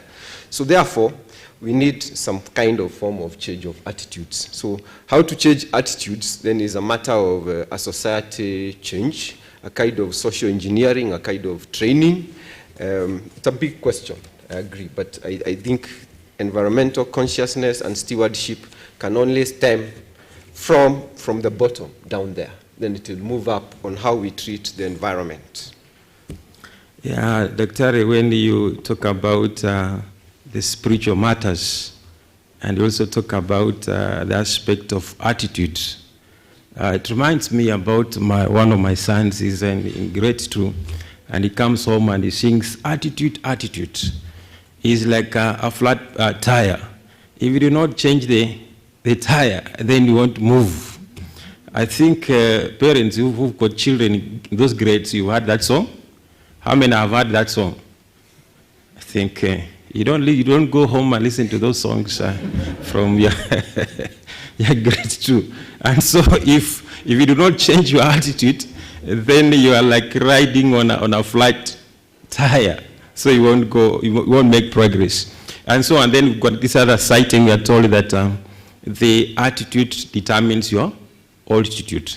And so if you want to make a change, then you have to change your attitude. And so, Mr. Kabwe, there is aspect I'm bringing to you.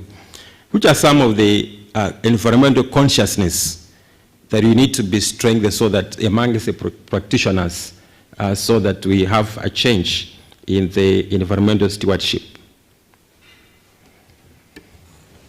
Oh, thank you so much for this opportunity.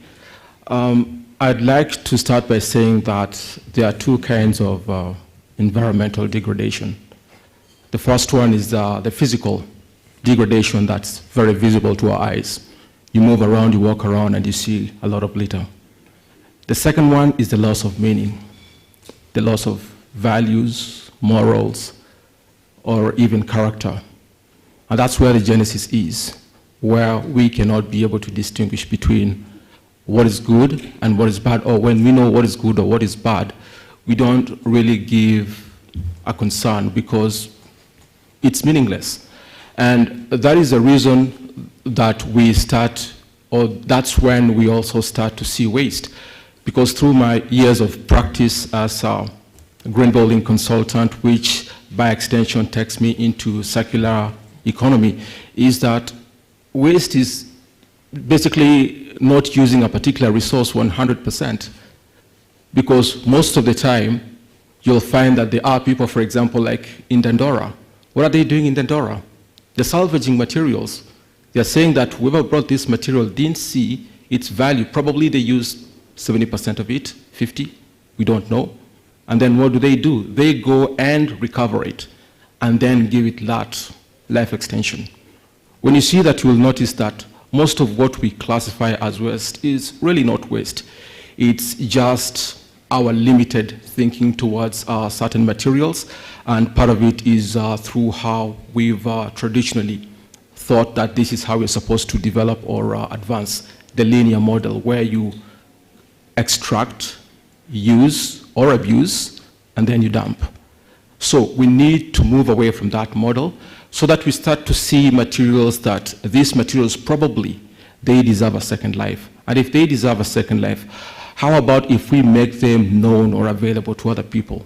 Whoever sees them that, because probably that's not your responsibility, maybe to give it that life extension, but you need somebody else within that ecosystem to be able to give it that life extension. And once we start to see things that way, we start to bring various people from various sectors to start to see how they can be able to reuse this material, and probably the reuse of this material can create some element of prosperity to them. Yesterday we were here talking about the MSc, the Jua Kali, and one thing which came about was that resource acquisition is very expensive. But where we are in our urban setups, we have resources lying on our streets, in our rivers, and these are resources that can actually be recovered. We can create an entire economy around salvaged materials. We have those who salvage those materials. We have those who transport the salvaged materials to the industries. We have those who reuse those materials. There are those who probably maybe also get to reuse those materials and then take them back, and you create an entire economy.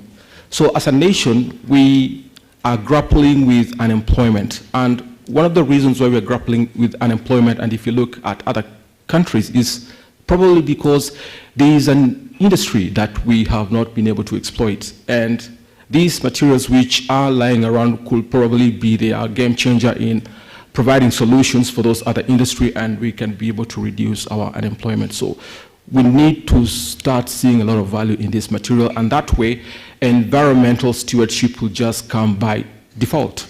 Thank you. Thank you, Mr. Kabua. You're looking at value addition to this waste material. And coming to you, Dr. Mkwima, in your practice, and the many professionals are in the house, what are some of the issues surrounding poor construction waste management in the construction sector now? Thank you. In my practice, is twofold. One is in the academia. And I think that's where the biggest challenge is, because I am not very sure that perhaps there is adequate training of the professionals who deal with construction issues, all of them in general, in these matters of waste management.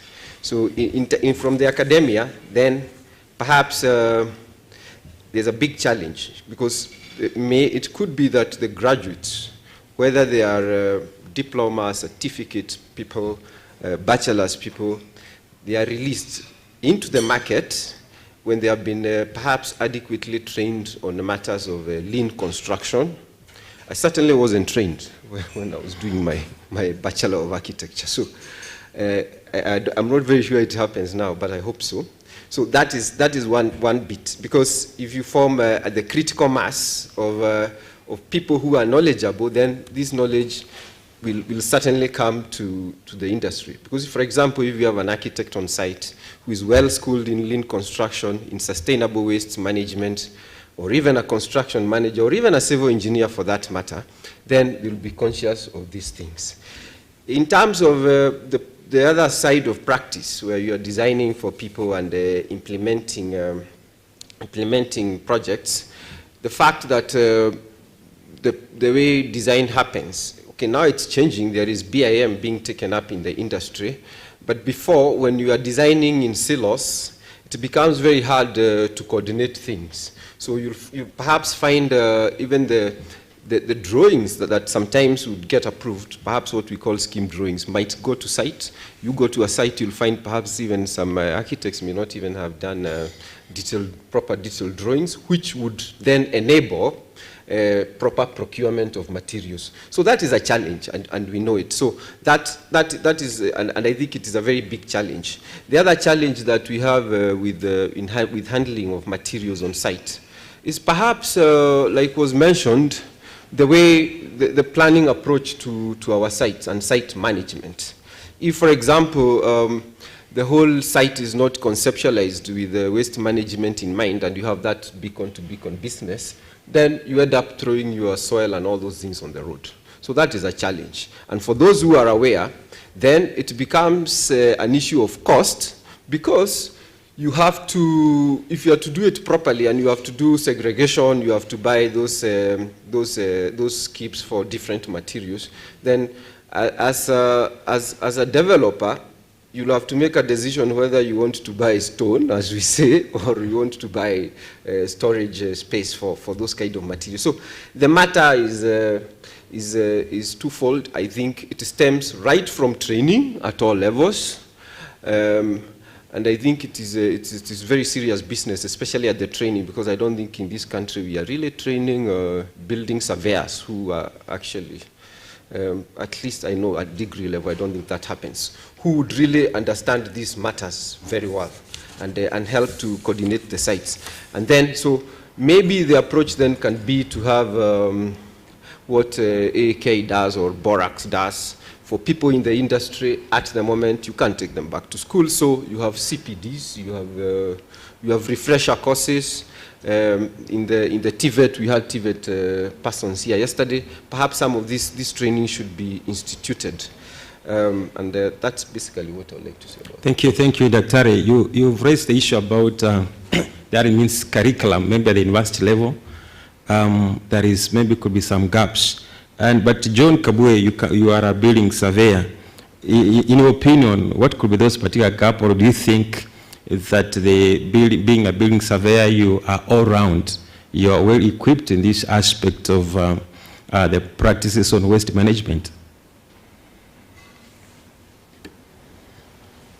I think what we can all accept or admit is that some of this training or education was based on a certain level of population and a certain level of availability of land mass. For instance, the training or education around waste management was not a consideration, for instance, in construction courses, because we had plenty of space where we could take our waste. But now we are dealing with a very difficult situation which entails us to look in things which we had previously not experienced. So that's why what I can say is that we need, or I could agree with Dr. Mugwima, that we need to retool the professionals, not necessarily taking them back to school, but coming up with specialized courses, because basically what they will be learning will be specialized skills which need to be taken into the market as swiftly as possible, because there is a demand for them.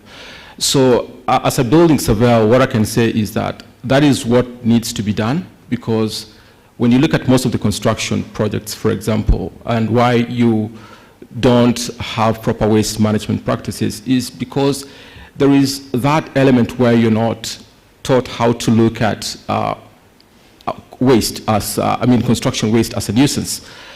And we don't even need to go far, we just need to borrow right from our very own practices. As when a family gets a baby, or when the wife gets pregnant, immediately you start to plan that we need maybe a separate room, we need a cot, we need some clothes for the kids.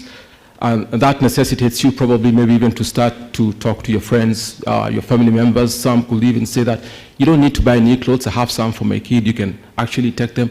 We need planning. So even for the construction industry, the minute you conceive a project that we are going to develop, ultimately what's obvious is that that project will generate waste. At that pre-conception stage, start to plan for waste as well. Don't wait until all the designs are finished, and then that's when you now start to say that, where do we put the waste for this material? It's supposed to be part of the design process, and that's why, as a green building consultant, we normally recommend bringing all professionals on the table right at the conception stage, including the building surveyor, who at times just comes in to look at the maintenance, but they have to also be there as part of the planning team so that they can also be able to make comments on materials which are being specified, because the project could be busy specifying materials which might fail within a year. So that means within a year, that project is already releasing waste.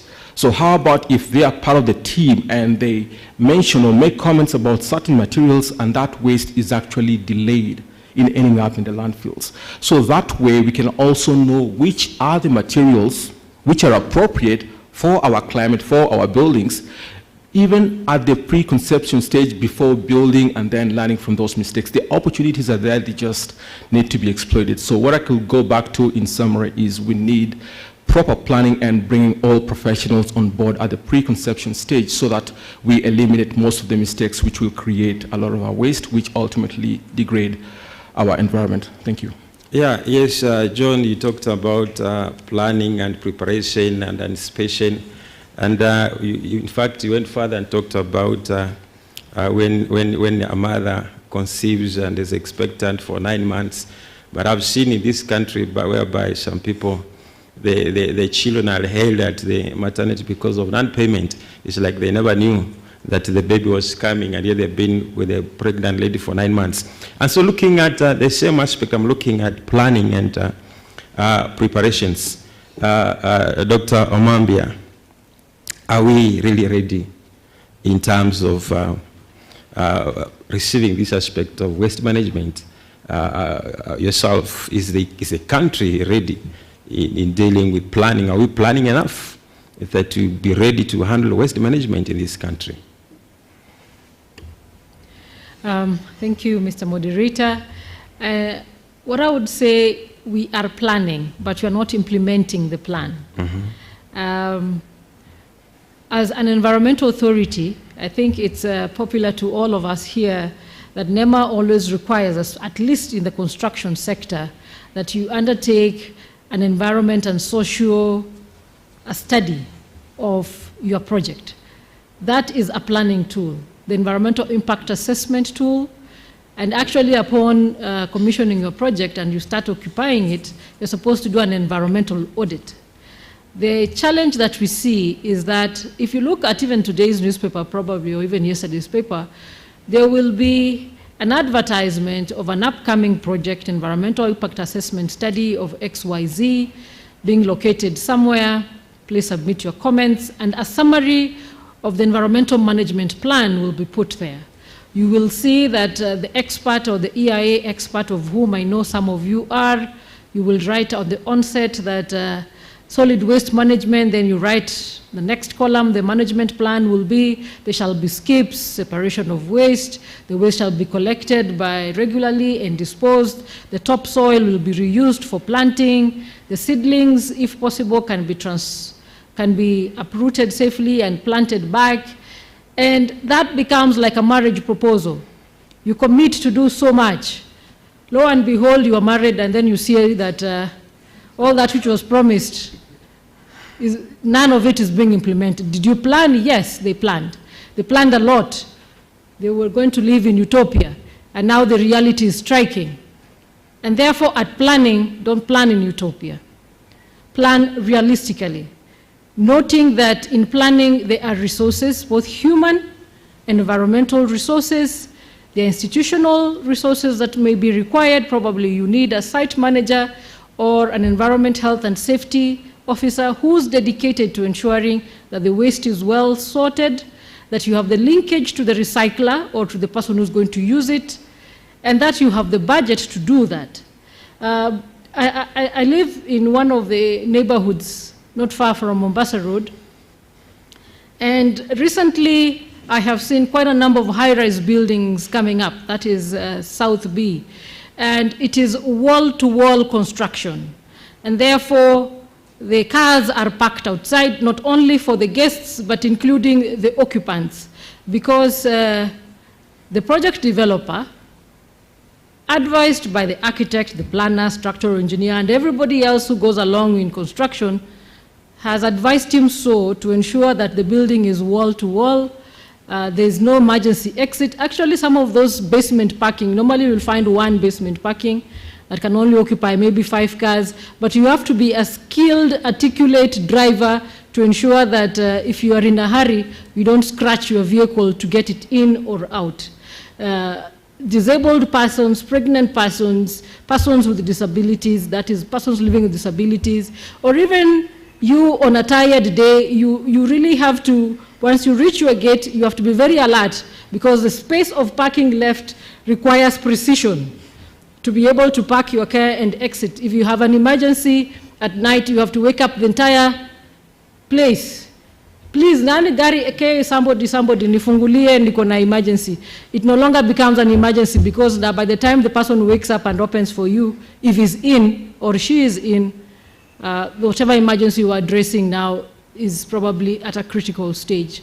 Why does that happen? Did you plan? If you come and look at the Environmental Impact Assessment Study report at NEMA, you will see that what is submitted ex ante before construction is not what is eventually implemented. That is not only for a high-rise building. Some of you have constructed your own homes. The architect draws for you very precisely the plan, everything. And then when you get there, you tell the site manager, you ungebadilisha hivi. Then your wife comes and says, hii kitchen ni kidogo, panua hivi. And with that, you realize that what is originally planned is not implemented. And as a government or as a National Environment Management Authority charged with coordinating and supervising all matters related to the environment, we then have to start following you up annually. What have you done? Did you do what you planned to do? If you made changes, we allow for variations. And if you look at your license conditions, there are conditions. You'll manage, you are given this license to build XYZ commercial building with the following conditions. You shall manage your waste properly. Waste in all its forms. Don't look at it in solid form. We have liquid waste, which is a very major challenge, especially in unsewered areas. You enter a flat, what we call the not in my backyard phenomenon. The building is very clean, but at the back of it, as inspectors, you start from the back, you can smell ammonia in the air, meaning either the sock pit is overflowing, or as it happens in most of our areas, Kitengela, Rongai, and Githurai, Kasarani, what happens is that a little drizzle, the drizzle, and even measured by Kenya Meteorological Department, is not commensurate to the surface runoff. Why?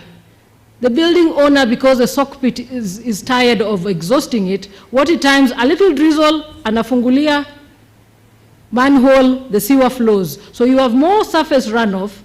They're saying that it is in mvua, lakini hiyo mvua hata wewe ukiweka kikombe ama besi nje, it is not equivalent to the surface runoff. Because you never pre-planned for your wastewater, it is now you're forced to cut corners by allowing it to flow freely into the environment. And how much can the environment store? Because once it goes down the drain, it will go to the nearest river. Lo and behold, there's a water shortage, and the guy bringing you water with the cart or the punda has to bring water from somewhere. He'll just scoop the same water and bring it back to your plate. So you'll be eating polluted food. You'll be eating skuma wiki grown on polluted waters that came from your house. And therefore, we are only enhancing our environmental challenges and health challenges by not implementing that which we plan. Because I think some of us plan very effectively. Institutional requirements, policy requirements require that we plan well, but the implementation challenge, especially at operational phase, we tend not to implement that which is required to the letter.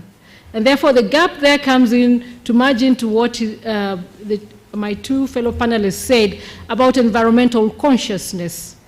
I had an opportunity to school in two different parts of this world, in Europe and in China. And in China, very little waste ends up in the landfill. And I can see the manager nodding here because I know he's currently there. The toys that we have, the furniture that we sit on, parts and components of our mobile phones and equipment actually come from waste that has been recycled. Each and every piece is picked up, and the cottage industry thrives very well. And that consciousness has been put into each and every citizen, such that even a young child, because they hardly use bottled water, if you have been to China,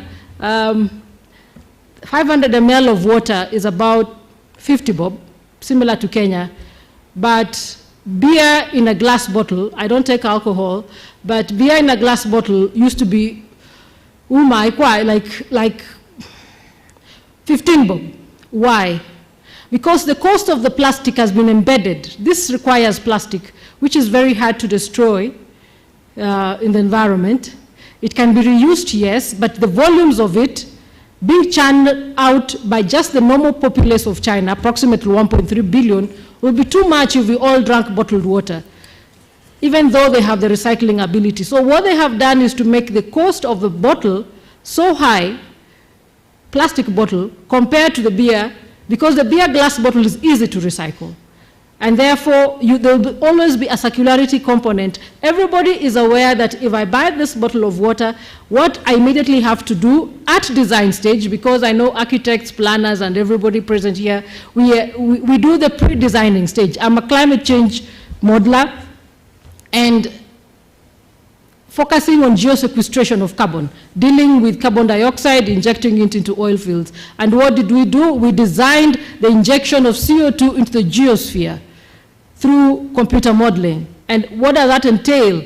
That you have to ensure that the end pipe solution is getting into the ground and dissolving into the water to form more calcite rocks.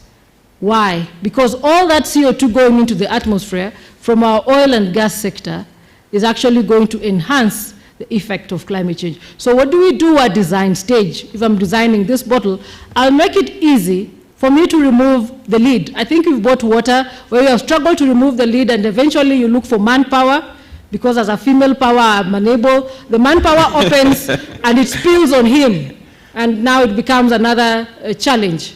And for the recycler, that creates a challenge.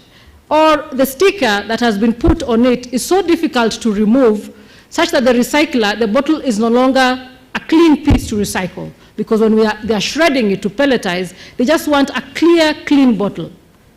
For another sector, maybe the person who wants to reuse it just wants clear. For recycling, it's easier for the bottle to be clear. But you will see that within the soft beverages, they add color to it. And when they add color, that reduces the recyclability of the product. And the color does not necessarily change the taste of the drink. It's just for advertising. So those are at the design stage. How do I make this bottle easy to be recycled? That's the planning phase. And to integrate that, it all comes back to training. For me to be able to accept that if I drink stony soda in a clear bottle, it's still stony. For me to be able to have a mindset that I can actually be coming with a bottle and tapping water from a dispenser, and I'll still quench my thirst. And because that's what I saw in China. There's no any workshop. There's water at the corner. There are no cups, there are no bottles. So if you didn't come up with yours, survive. Or go and buy a reusable bottle. And that's a mindset that you have to put in all the citizenry. And that comes from the elementary stage. Primary school, the way he said the song about attitude, all the way and inculcating it. And that, I think, is a responsibility to us all. A regulatory authority, whether it's NCA or whether it is NEMA or any other regulatory authority, cannot be able to implement their mandate without a transformative citizen mind shift to be able to achieve that. Because too much of stick sometimes can be counteractive. So the carrot is needed, but the carrot starts from us as parents and as professionals. Thank you. Thank you, Daktari. You are talking about change in mindset, and you talked about, from the reports that we went through, the aspect of reduce, reuse, and recycle. And I want to come to the plenary. Do you think this country, or do you think yourself, or do you think your neighborhood is ready to adapt this proposal of reduction, reuse, and recycling? I think somebody with a mic can just, thank you, Prof. You've been the first person to lift up your hand.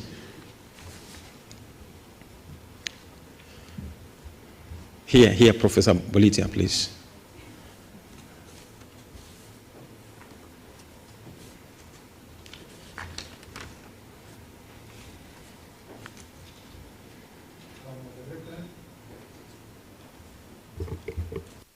Yes, I just want to appreciate the moderator, the panelists there, to have really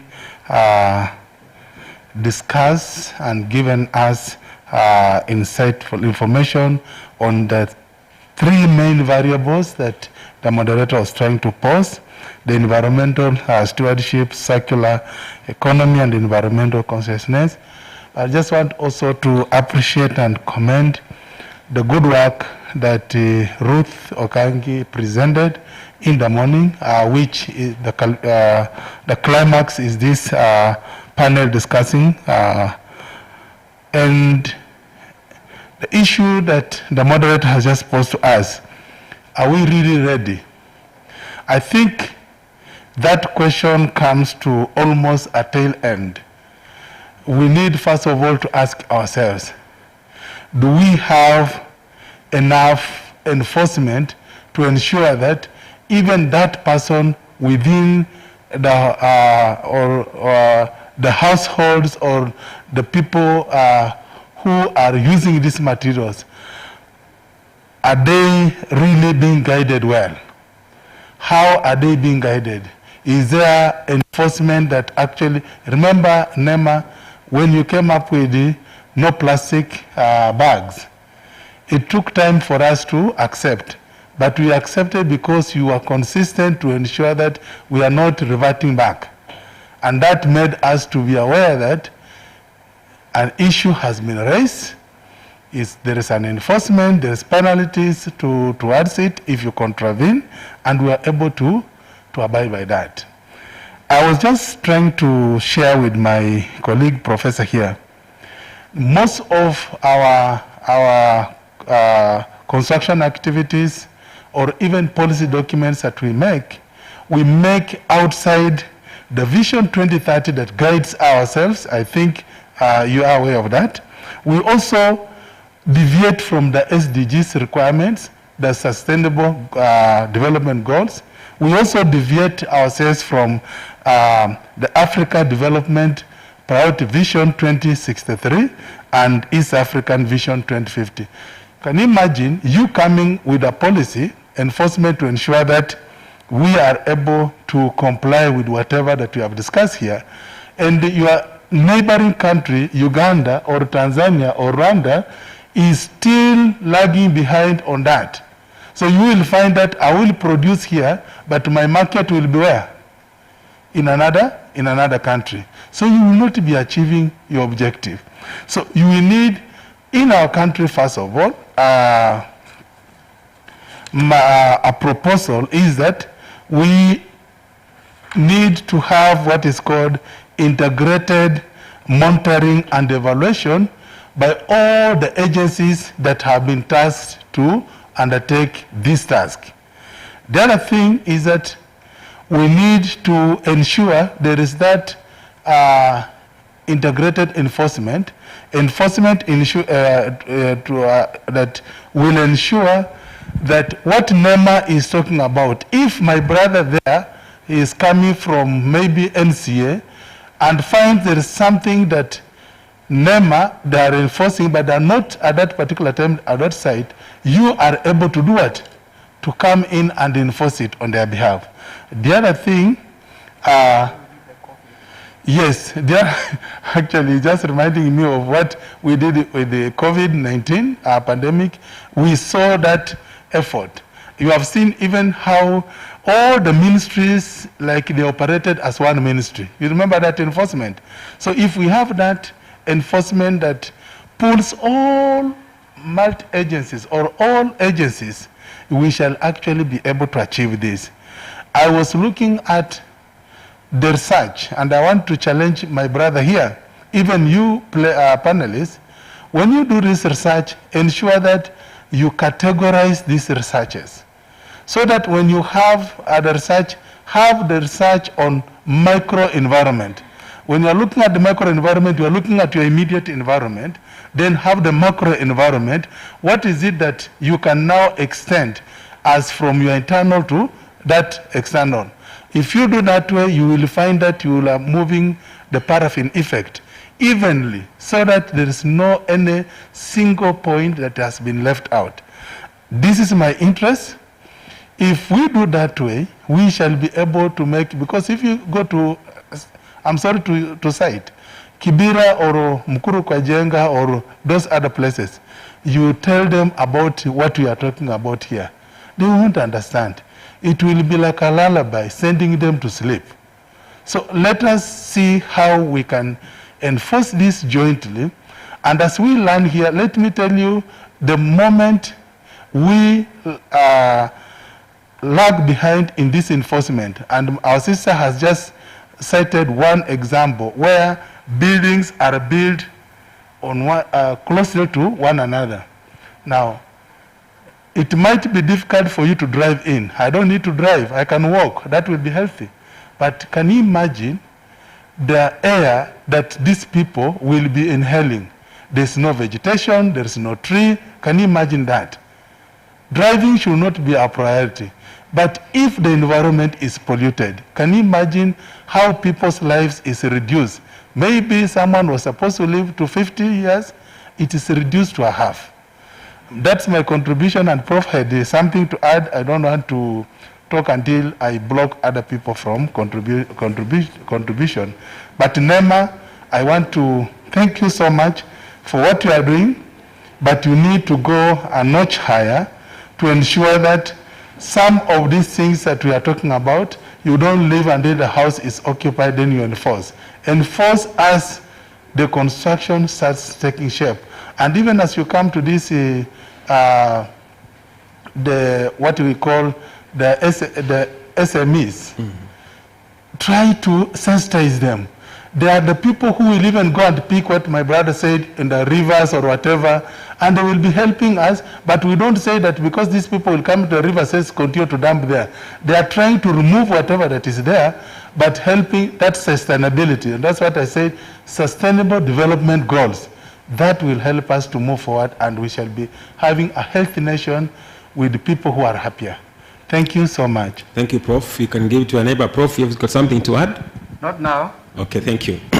Now we are seeing plenary. Are we ready? Maybe somebody else. Yes, there is a lady there. Please can give her the mic.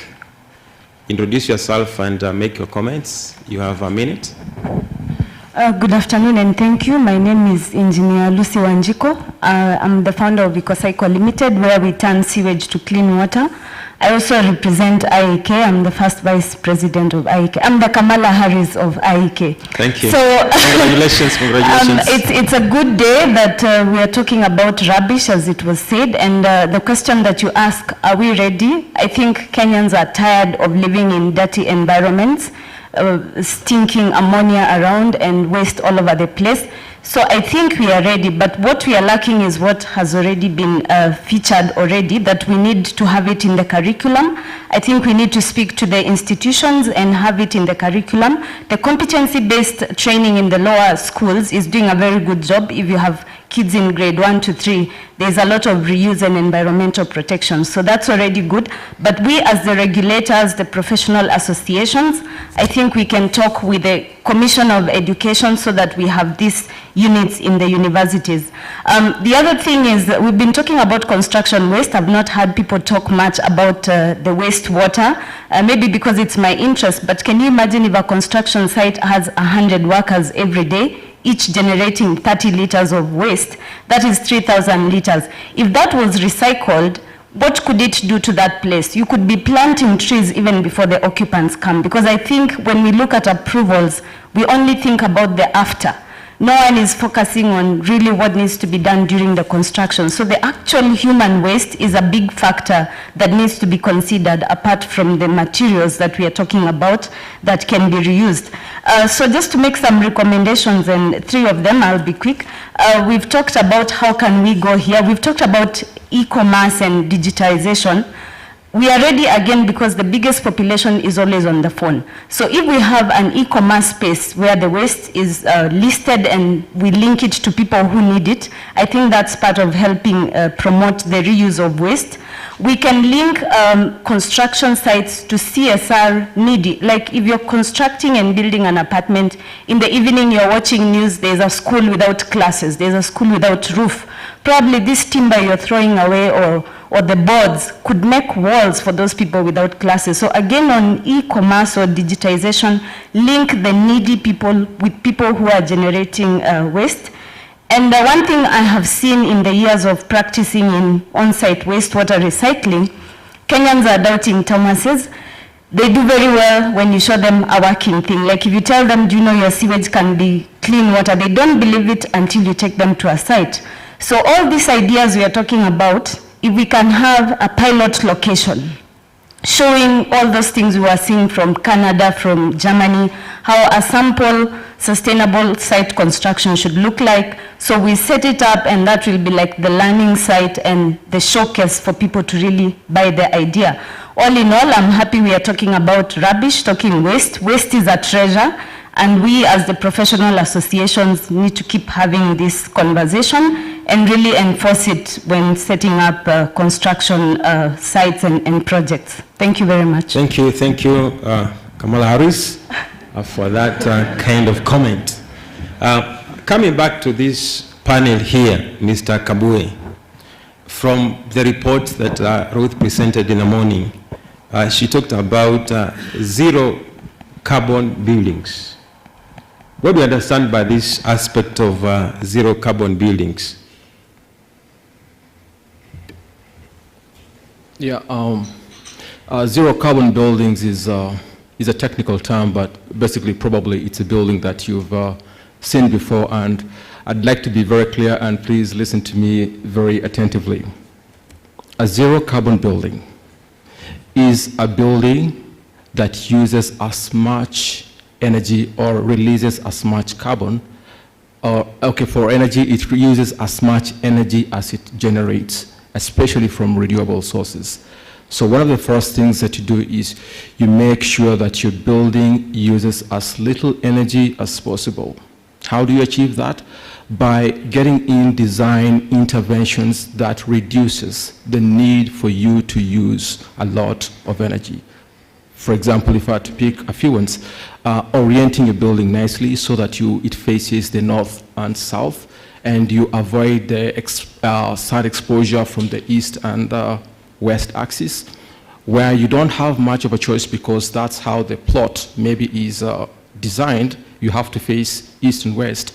You introduce architectural interventions like solar shading devices, which shield the sun from coming in but allows natural light to penetrate. So that way you reduce the need for the use of energy during times when you don't really need to use energy. So you just use it when you can. And after you do so, you make sure that the little energy that the building needs is actually generated from renewable sources because they release zero carbon emissions. That way you can be able to get a zero carbon building. And for Kenya's climatic conditions, which are highly favorable, it's easy to actually achieve that. In fact, most of the buildings which were built way back in the 1950s, 60s, and 70s in Kenya actually adopted those techniques, those interventions. If you look at them carefully, they are actually able to do so because most of them also used a huge thermal mass. That is, the building material which is actually used doesn't allow a lot of radiation or heat to be transferred in the building so that you have to use mechanical means, air conditioners. And that's why you'll check that the buildings, for example, like in Nairobi, which were built back in the 60s, for example, let me just take the National Archives.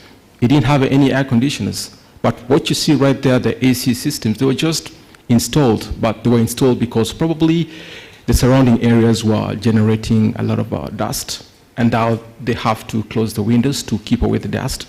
So there they are interfering with the cross ventilation of air in that particular building, so they have to use mechanical means to get the desired indoor air quality that keeps you active and strong and going. So that's where we find, and that's why design has to be all-encompassing to be able to get a zero-carbon building so that we don't emit a lot of emissions which cause a lot of a lot of emissions. And also at the building stage, if we are to look at the building stage, it's always desirable to get materials or building materials with low embodied carbon. And what will I mean by low embodied carbon? I mean building materials which have their own carbon and the carbon generated from the energy which was actually used to manufacture those materials. So when you use salvaged materials, for example, building blocks which were reused, there are you already using a building with low carbon because it doesn't take a lot of energy to actually use that material because you're saving that energy that you would have used ordinarily to put up that building. So you only use the embodied energy or the embodied carbon already pre-existing that particular material. So that's what we look at. And when you look at the green building rating tools, for example, that we follow, because I'm with the Kenya Green Building Society, the chief executive. I'm also a green building practitioner myself. And when you look at the green building rating tools, that's basically what they speak to, and they even give you references or guidance on how to be able to achieve that. So which means at all times, you remain guided throughout the entire life cycle of the project so that you minimize the carbon which your building actually has. So basically those are the low carbon buildings, and that's where it actually ties into construction waste, because if you use salvaged material, what we call now the demolition waste, you're actually using low embodied materials. For example, I've heard that Nairobi City County is actually going to build 62,000 houses. Where are these houses actually going to be built? These houses are going to be built in places which are previously built, because they are existing buildings right now. But then what we might need to understand, will they salvage the materials of the buildings which are there currently, recover them and reuse them in the new developments? Now that's a question which is there, but I just hope they can be able to do so, because you can imagine 62,000 units. How much resource will there be? And in case they don't reuse that material, how big or how massive will that hill be, or that debris of material which is actually not reused? So I need you to look at that scale, and that scale can really tell you a lot about the carbon emissions that we need to control. Thank you. Thank you. Thank you. Thank you, Mr. Kaboe, for what those remarks have gained about zero carbon. And now, Dr. Mambia, you're looking at by 2050, we're looking at Kenya construction industry having attainment of zero carbon buildings. Now, you are from a regulatory body. We are asking you, is NEMA ready, or is it not ready to have this attainment of zero carbon buildings? Or can you shift the blame and say, us as a regulator, we are ready, but other stakeholders are not ready? Kindly shift the blame if you want. I don't want to, thank you, Mr. Moderator. I don't want to shift the blame, but I also just want to add that just before I forget that point with regards to green buildings, knowledge is always changing. We learn a lot. Design changes. Yesterday, I learned that sometimes architects can design something which even they themselves doubt whether it can be able to be implemented. But it's a thought in the mind, and he wants to try it out. I learned something new known as a French curve. And the precision design may require that a precision kind of implementer will be able to meet that particular French curve. I went on an imaginative drive and say that probably that is why you will find that we have a lot of waste being generated, because what is designed cannot be 99.9% translated into implementation, and therefore at procurement stage, you do excessive procurement. As an authority, we were given a mandate to be able to guide ministries, department, agencies, and counties on environmental sustainability. And initially, it was a mandatory annual target, and now it is a voluntary target for sectors. And we began by doing, for buildings, we did a lot of capacity building, but also designed and built green buildings. As an authority, we have 14 green points, across the counties. 14 counties in Kenya that host NEMA, because NEMA we are in every county. So far we have 14 counties that are operating within a green building that has utilized the materials in that particular natural environment depending on the county. So for example, if you go to the Lamu Green Point, we call them green points, you will realize that the building materials and the color and the orientation and the natural cooling has utilized the resources and the environmental and climatic conditions of Lamu. It's different from the one in Kilifi, it's different from the one in Homa Bay or in Wajir or elsewhere. And in that we have served, why we have built those buildings is to be able to, the building itself stands as a resource center and a showcase that it is doable to be able to come with a resource center or a home that is green and recycles the materials. So green procurement, think the end before you procure, such that you don't have excess waste. I remember when I bought my kafroti in Kitengela, family advised me, anza kumwaga mawe, anza kumwaga mchanga. So, so that's what we all do. We start pouring things before you even know whether you'll actually require that. And I made the architect draw I have 3 designs. I told him, no, I don't want that one, that's too conventional. I want a green building. And I insisted on that green building design so that I'm able eventually to build a green building for myself. I don't want to preach water and drink. I come from a home where Changa is a thing. You know, Changa is 99.9%, they say, concentration. So if you pop in your liver, it dissolves, and that's what it does. So I don't want to drink changa and preach water. And in that regard, so if I start pouring materials without knowing how the building is going to be before it is designed, eventually I'll have excess materials. But the culture is, shikilia ploti, mwaga material. So you keep pouring stones, what, eventually you say, no, I actually just want makiga blocks. But you already have a heap of stones. And one to you, if your neighbors are not so kind, they will steal it. That's loss of money. And your fencing posts, you could probably do with the recycled plastic fencing posts. They are durable, especially in ASAL areas. They are not termite prone. But you put your plot and the next visit you come to see your kafroti, the pole is down. So we have to think before we procure, and even at the design stage, sit with your designers, whoever they may be, or if it's you yourself, and think, how can this idea in my mind and on my paper be translated realistically by minimizing waste? So to answer your question with regards to, are we ready as an authority? In 1 minute, please. Yes. The authority is, the environmental space is very dynamic. And we dynamically shift our policies, guidelines, regulations to respond to the changes in the environment. And we have started by formulating waste guidelines that respond to the current emerging waste challenges. We have the asbestos, which is still a major challenge in the country. Upon demolition, it exposes us to various challenges if it's not well managed.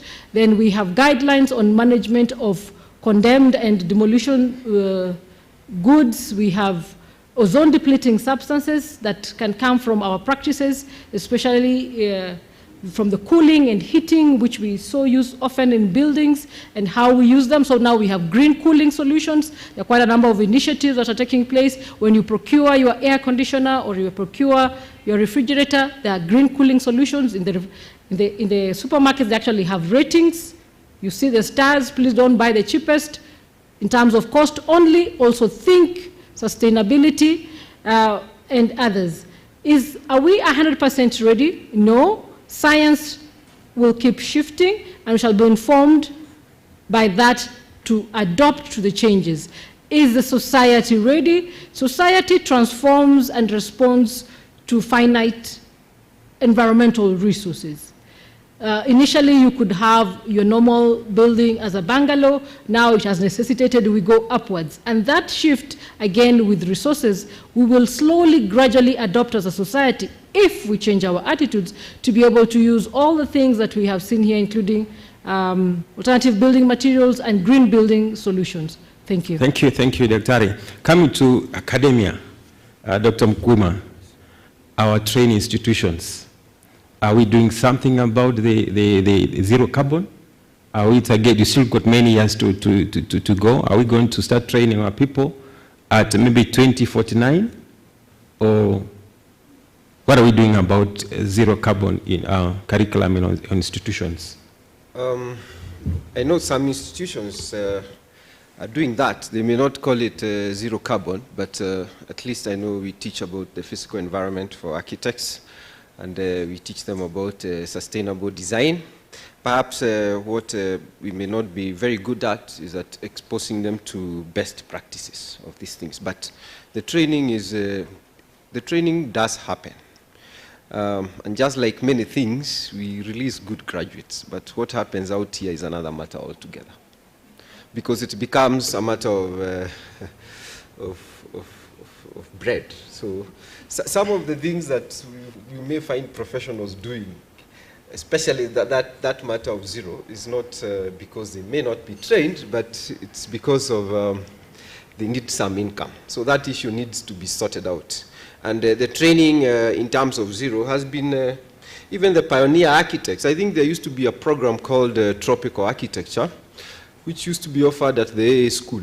And the pioneer architects in this country, the people like Hughes and Pockingmore, who designed the bell-bottom buildings and Holy Family and others, that generation of architects had been trained through that. So tropical architecture then is called, it's really zero carbon in a way, orientation, things we don't do now, but they are trained. But when your client says, for me to pay your fees, I need you to put for me a building that looks like this one from London.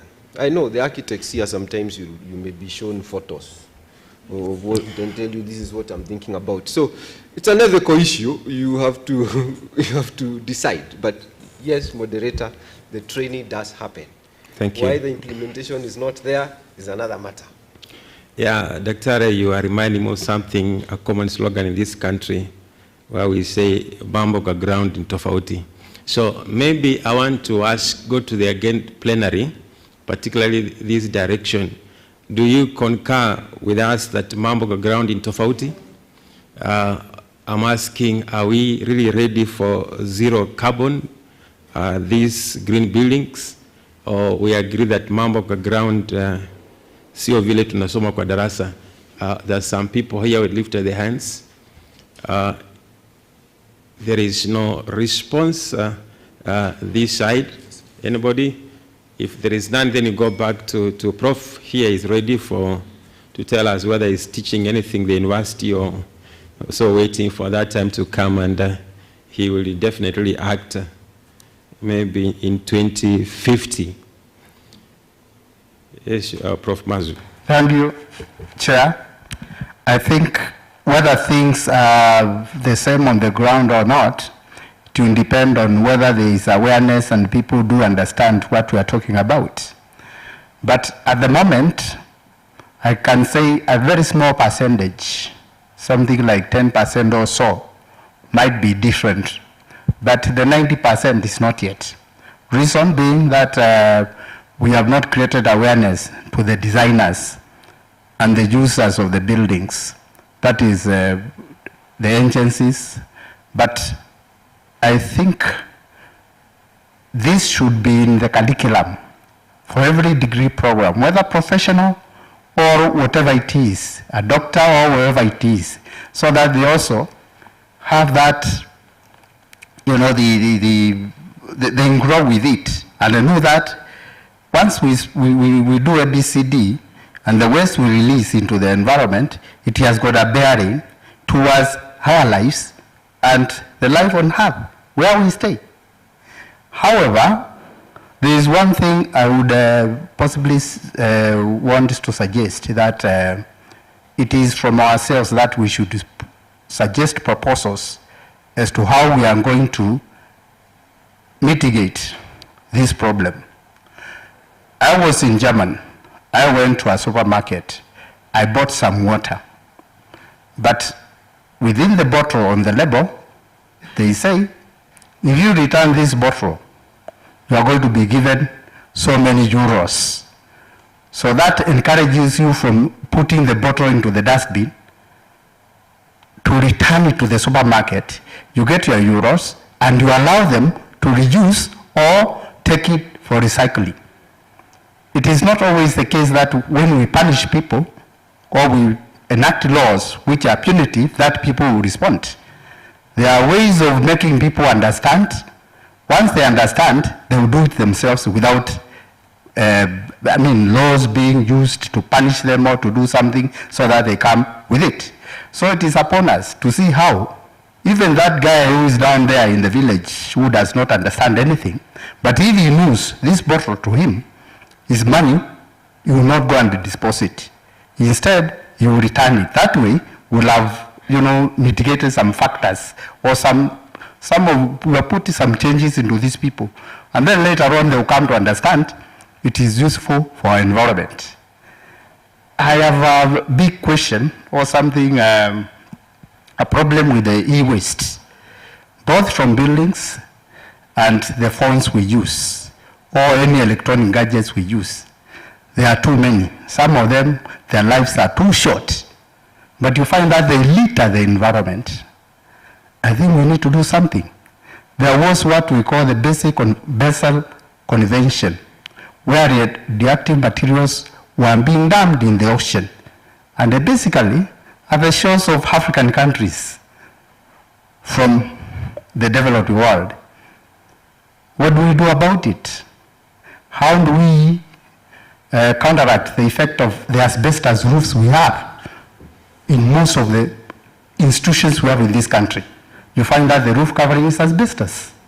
We know how hazardous it is, how difficult it is to dispose it.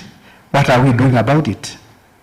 Is it possible that we come up with something that we can use those asbestos, recycle them, make something useful to ourselves?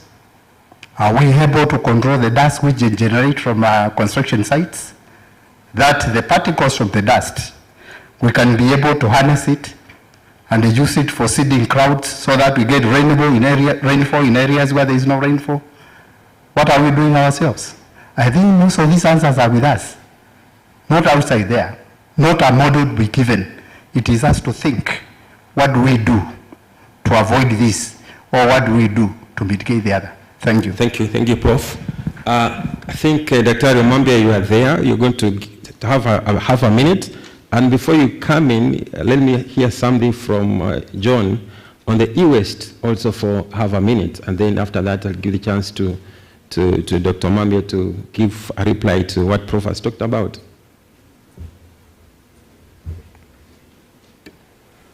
On the e-waste in Kenya, there are several companies that actually collect e-waste. The only challenge could be that how do you get that e-waste in scale for them to be able to come and collect? And that's why collaboration is necessary. For example, where do we find most people in residential areas?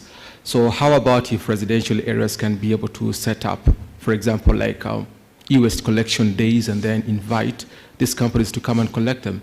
So what can happen is that you just set up a day, you announce around your neighborhood that everyone with an electronic waste, you describe it so that they can be able to know it. And then you get in touch with these companies and then they can just come in one swoop with a truck and collect it all because they are there, and even some actually even pay for it. So it's just a matter of getting an implementation framework for it. Thank you. Yes, Amambia. Thank you, Mr. Moderator, and thank you, Prof, for the questions. You had two specifically, one on the electronic waste management. That includes electronic and electrical waste, and that is generated a lot from buildings. It's also generated from ourselves in our consumer methods, and also increasingly from mobile sources, including our cars, which are highly electronic, and others. As an authority, we formulated the draft electronic and electrical waste management regulations. They are at the Attorney General's office for final approval. And in the formulation of this regulation, we had players, the large players in the electronic sector, including the mobile telephony companies and other electrical and electronic producers. Statistically, as a country, we are more of an importer and less of a manufacturer, but the manufacturing of electronic and electrical appliances is increasing. And the proposal within the regulation is to have, of course, the collection centers where we have, which also applies for the plastics, what we call the extended producer responsibility, where the producer of the waste, in this case the importer, or the manufacturer, you have the responsibility to take care of your waste, either through putting the pay systems, which Petco, a South African company that works very closely with Coca-Cola, is currently piloting with Kenya Association of Manufacturers here in Kenya for return of plastic bottles, the PET, specifically PET is this type. If you look at the base of your bottle, it's written PET, so it just defines the type of plastic for recycling. So supermarkets and other points of sale where large sale of plastic bottled products, we shall be seeing collection centers where you put that, and the incentive method is going to be utilized as suggested. I know it also applies in very many other countries, including the UK, Europe, a greater part of Europe and Asian countries, where when you return your plastic bottle, you get money back. The other bit is specific to electronics. As an authority, we license electronic waste handlers, and some of them are able and reuse the parts fully within the country.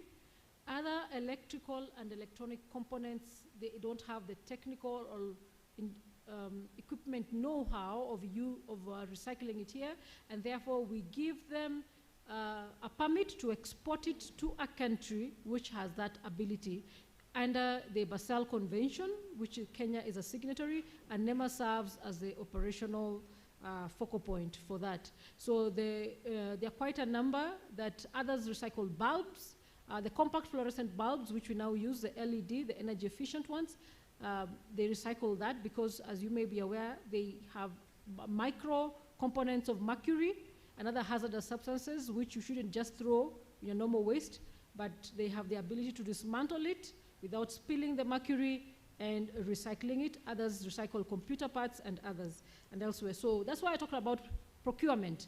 Before you import your vehicle, especially second-hand vehicles, it's an electronic equipment. Are you bringing a dead waste which shall only serve you for 2 years and it becomes an electronic waste?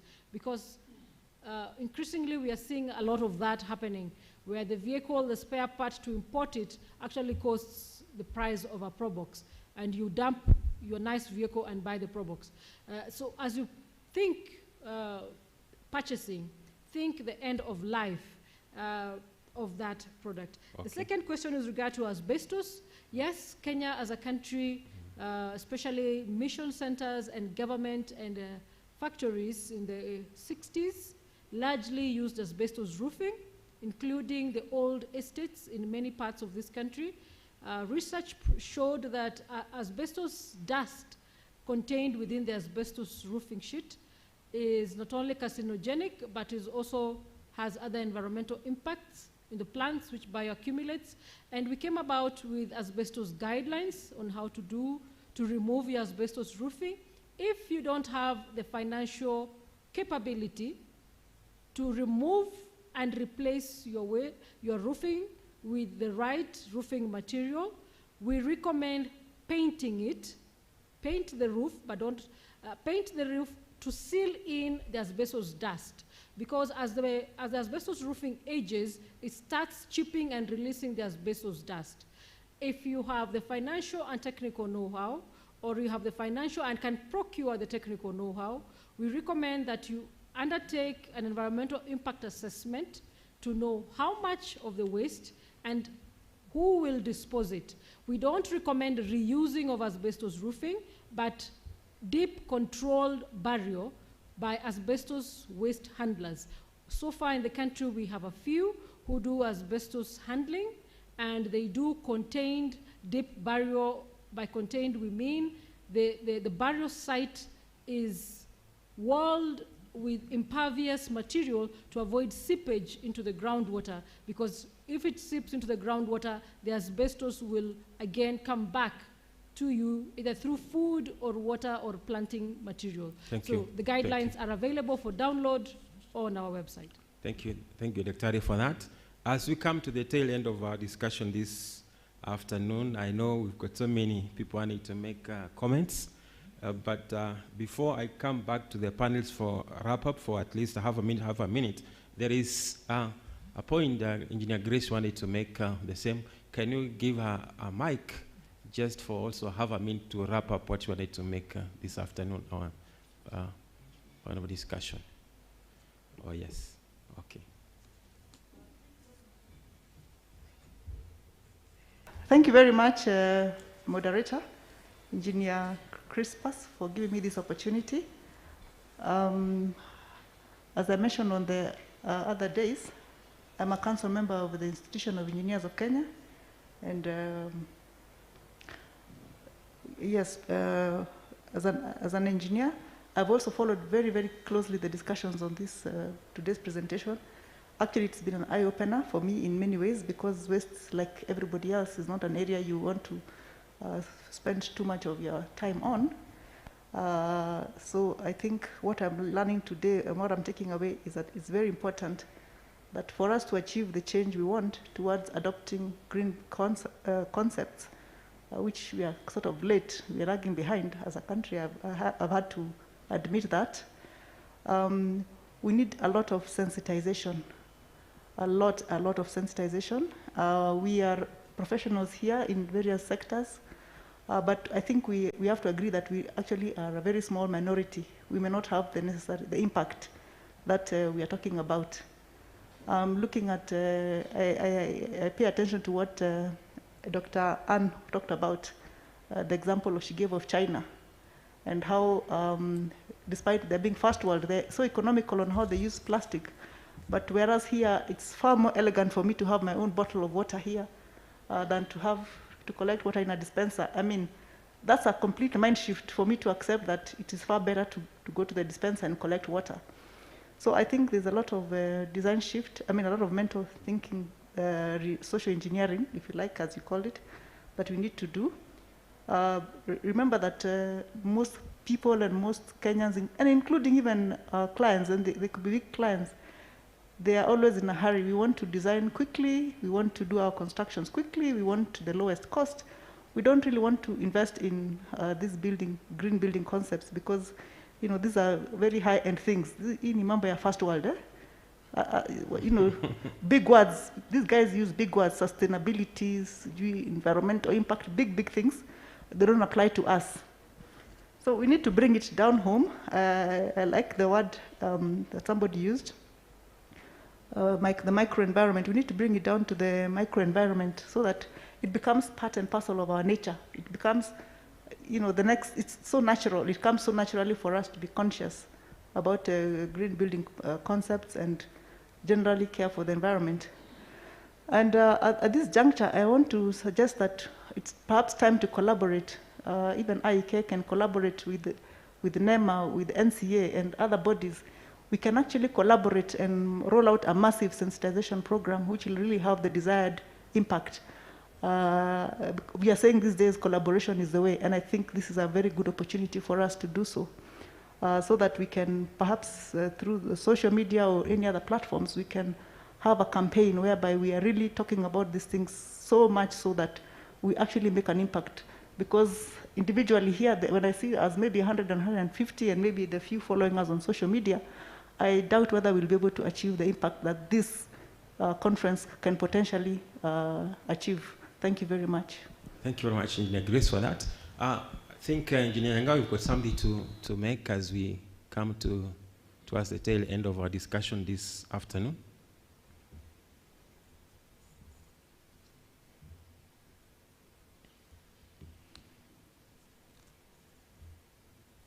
Thank you, moderator. And I want to really appreciate, especially our professional colleagues in the industry, for having accepted that we really need to bring on board the professionals in this discussion. Because when you are talking about the design, at the design level, at the planning stage, the people who are involved generally are the professionals, the designers and the consultants, and probably the developers.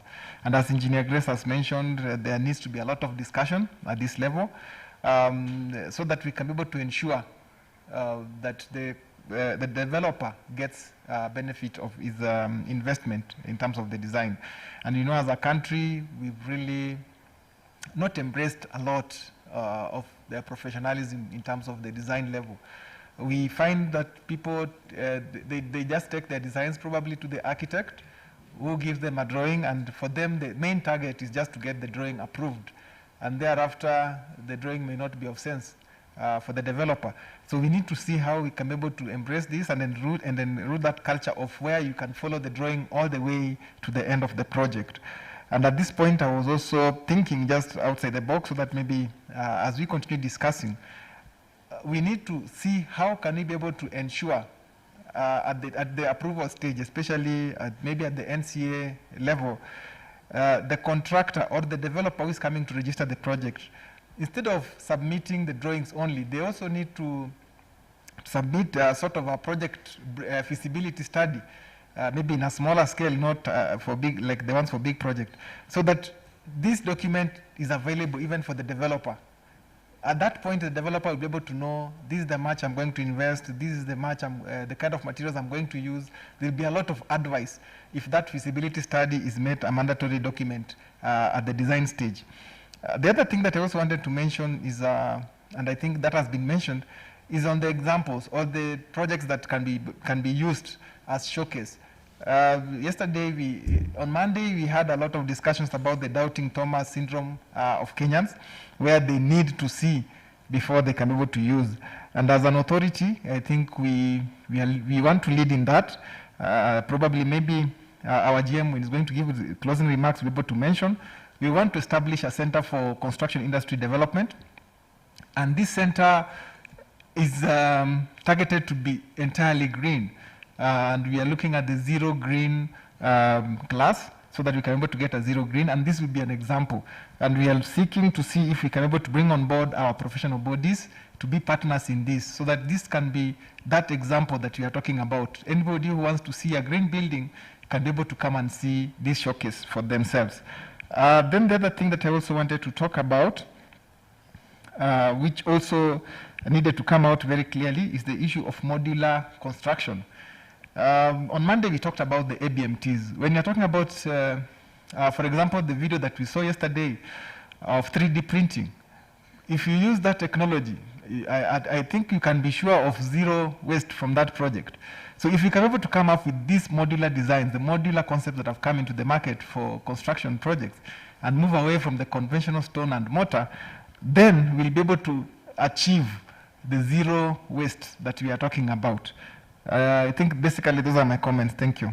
Thank you, Engineer. I think coming back to the panels here, there is the last item I want us to look at in a minute, and I want to give each and every one of us to make a parting shot.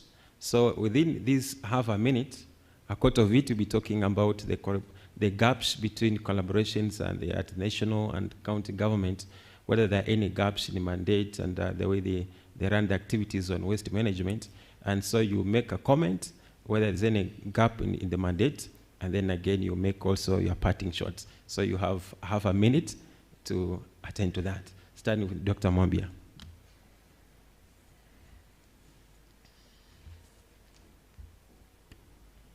Thank you, Mr. Moderator. Within the Constitution of Kenya, waste is a devolved function. That is refuse management and effluent. But we have other types of wastes which may require concerted effort, and therefore they are regulated from NEMA.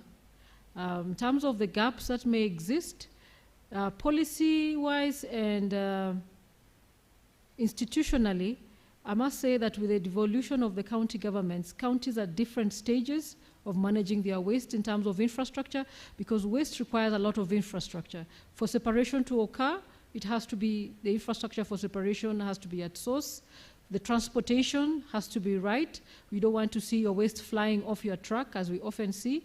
If you follow a truck, then the eventual disposal. Certain counties are making commendable efforts, others are at different stages, but priority is often a challenge on how waste management and general environmental management is prioritized at each country level. So financial, technical, infrastructural, and I think the skilled labor is necessary and therefore not sufficient. There's a gap in there and can be upscaled by collaborations with professional waste handlers. I'm glad to hear the lady, what she mentioned about waste to water. That was my initial PhD research before I changed to something else. But collaboration, we have players coming in. They don't have to be, we don't have to assume that waste has to be done by somebody living in the slums. Waste is currently being done, like I can tell you an example of Sweden. They import waste to generate energy. They import from the greater European countries.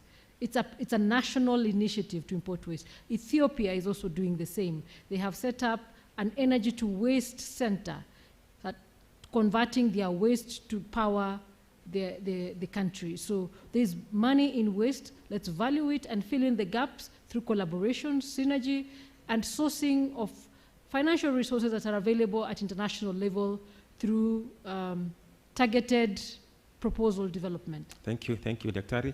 John, you've got to also have a minute.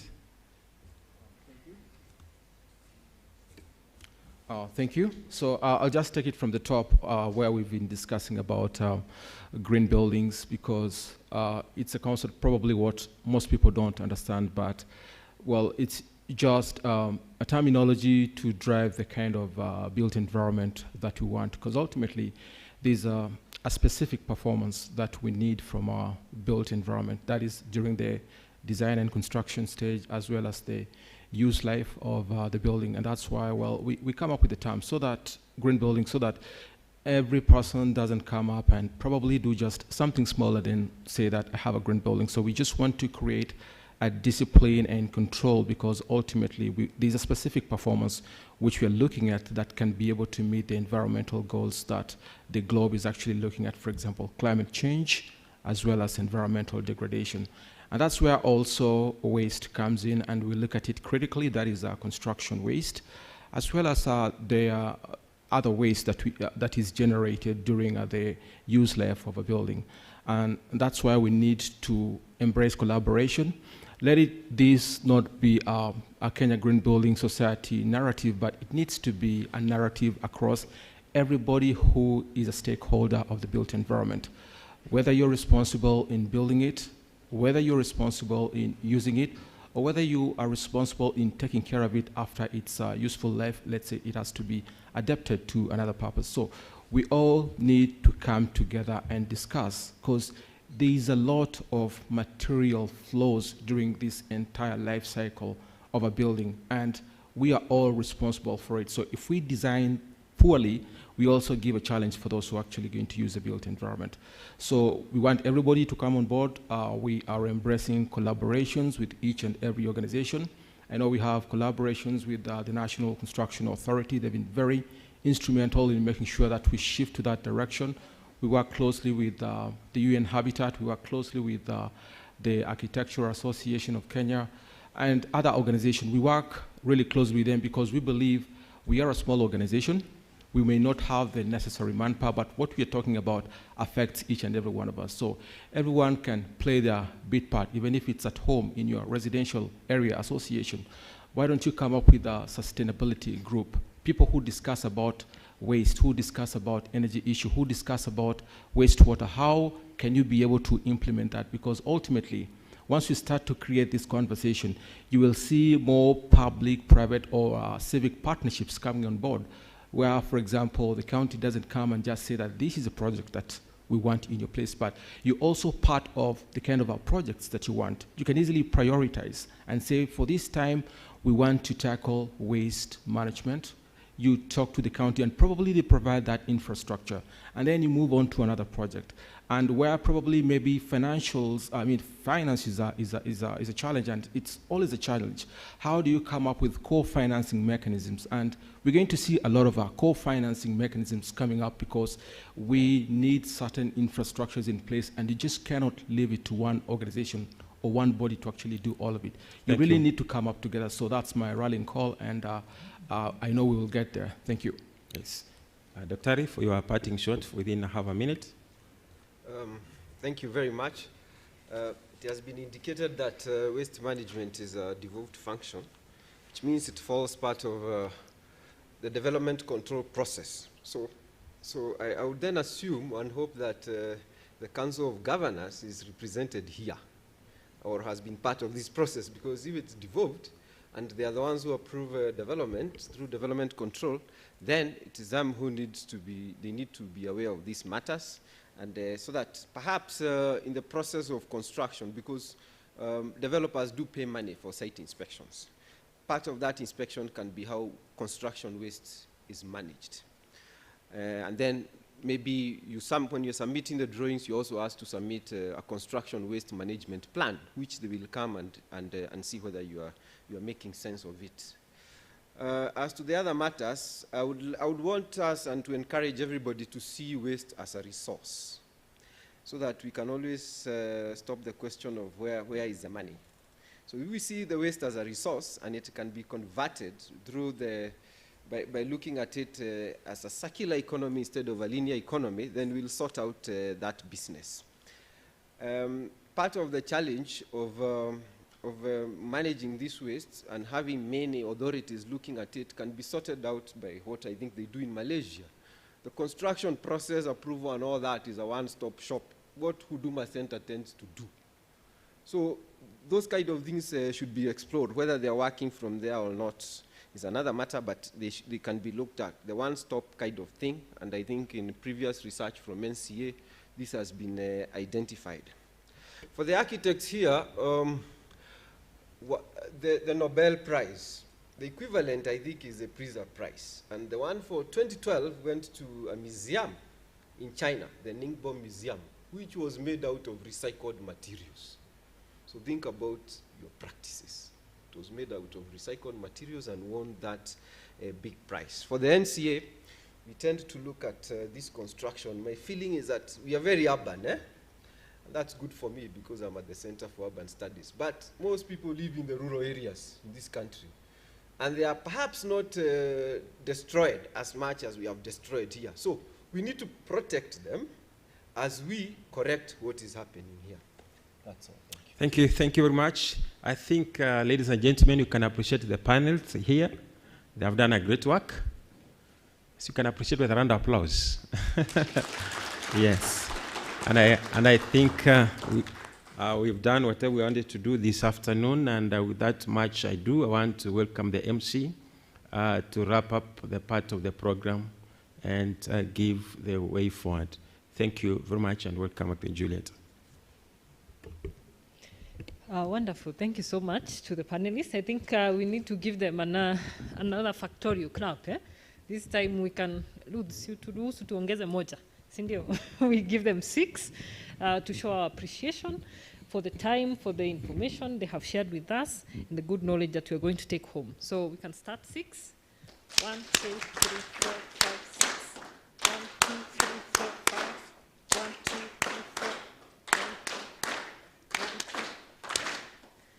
1, 2. Thank you very much to the moderator, to the panelists, to all of us who have been patiently sitting, listening, learning, and being able to pick ideas. I'm sure at the end of this, and with the different calls for collaboration, for working together, there are already ideas that are incubating in terms of just appreciating how much normally goes to waste or is available as a resource, as Dr. has said, available to us on our different construction sites.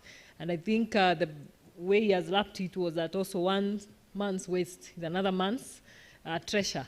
So I think that's a good wake-up call for all of us.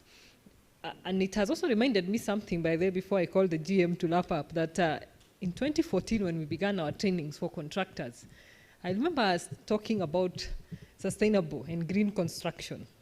And most of the time, we'd be really faced with very hard faces, not understanding what we are talking about, this very new concept.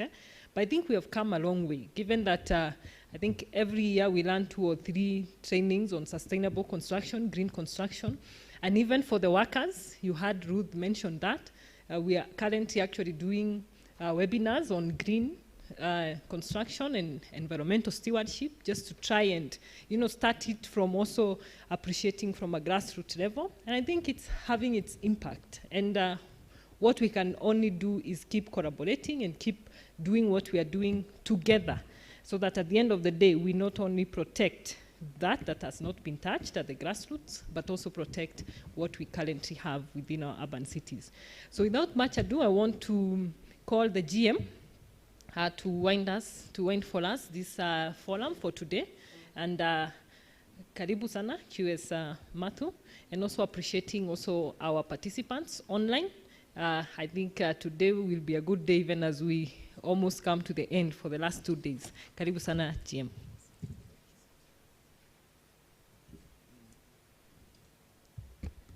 Asante sana, Architect Juliet. There is normally some sort of danger when you come to lead a session like this one, where you are the master of ceremony.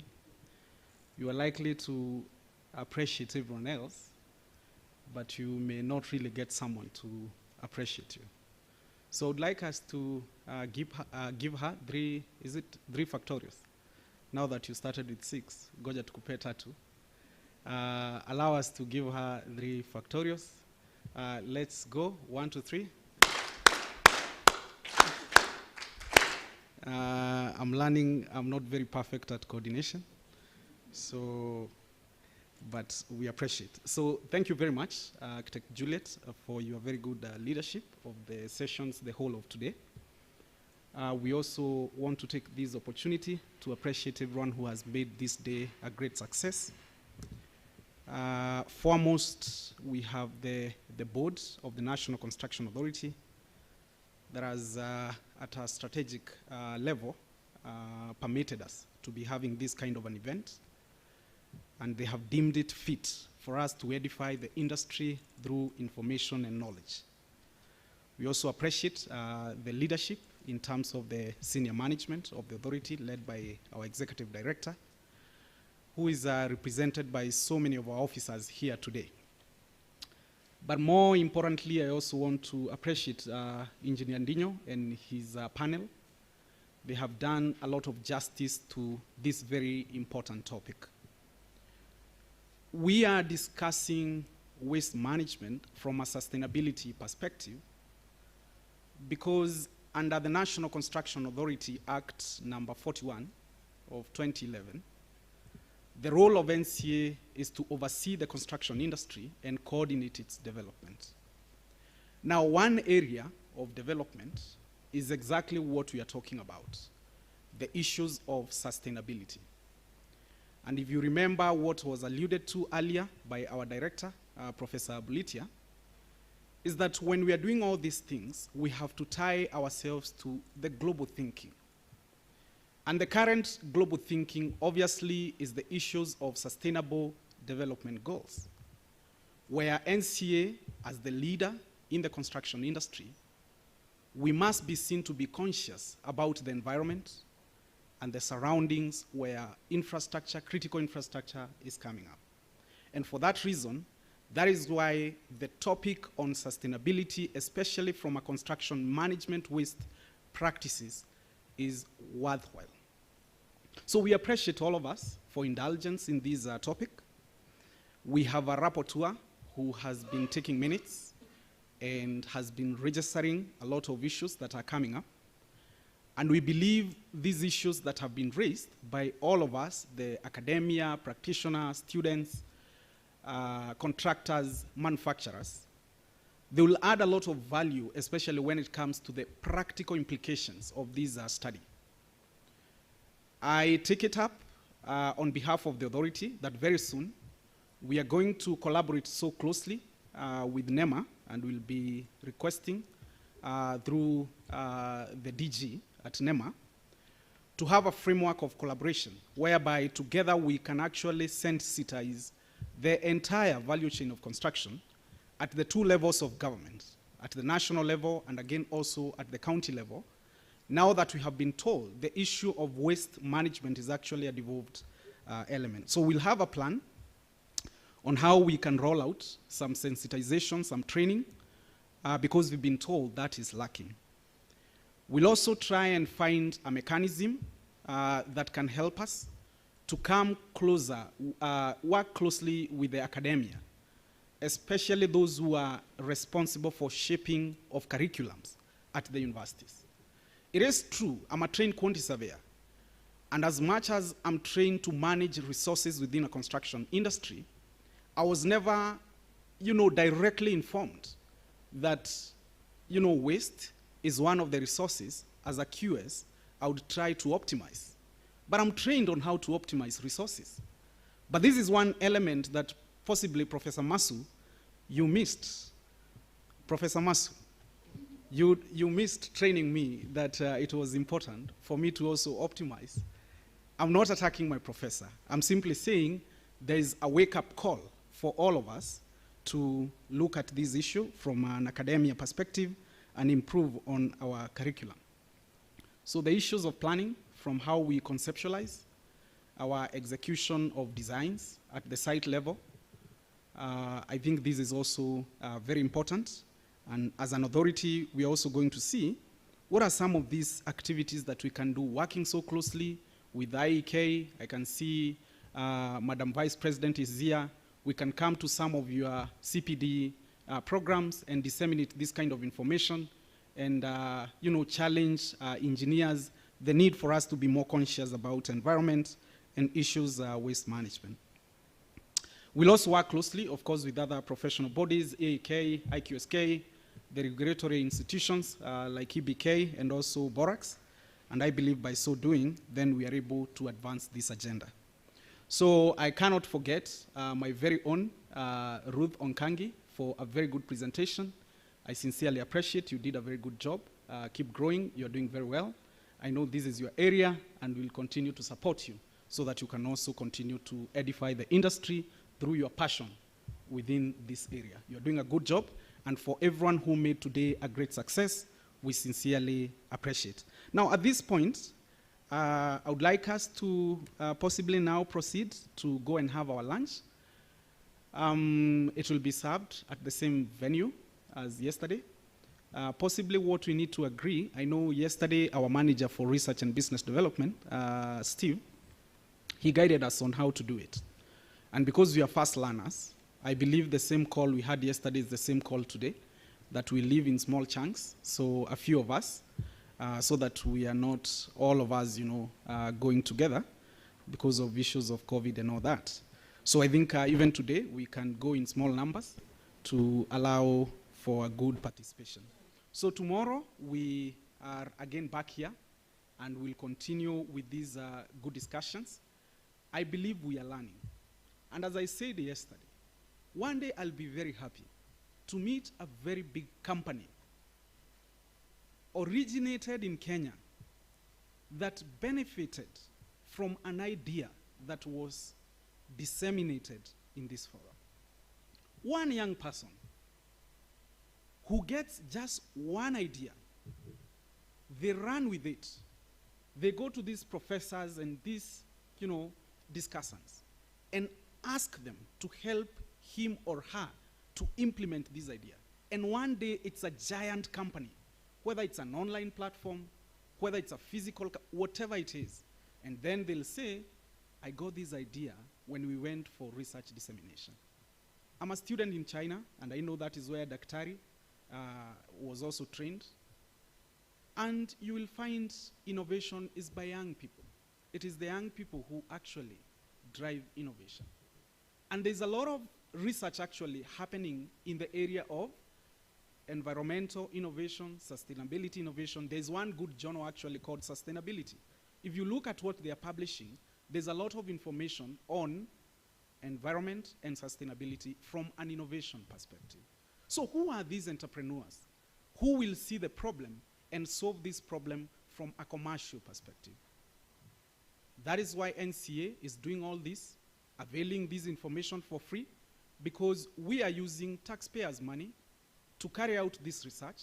It is very little money that goes into this research, but we believe the outcome, if implemented properly, it can be much more. The overall impact of the little money that we are investing in research, the overall impact in the economy, it can be a lot. But who will do it? Is it you? Am I the one? Who will do it? That is the question we must ask ourselves. With those so many remarks, ladies and gentlemen, on behalf of our executive director, I would like to say asanteni sana. Let's bow for a word of prayer. Almighty Father, in the name of Jesus, we want to thank you and to appreciate you for a very good day that, Lord, you have given to us. We have discussed a lot of issues regarding construction waste management, and we pray that even as we live here, we shall be more conscious in our practices in all levels. We pray that, Lord, as we go, you go together with us and you take care of us until we see each other again. And also as we break for lunch, that, Lord, you may refresh us through whatever we shall be having. We thank you and we honor you. In Jesus' name we do pray. Amen. Thank you so much, and God bless all of us.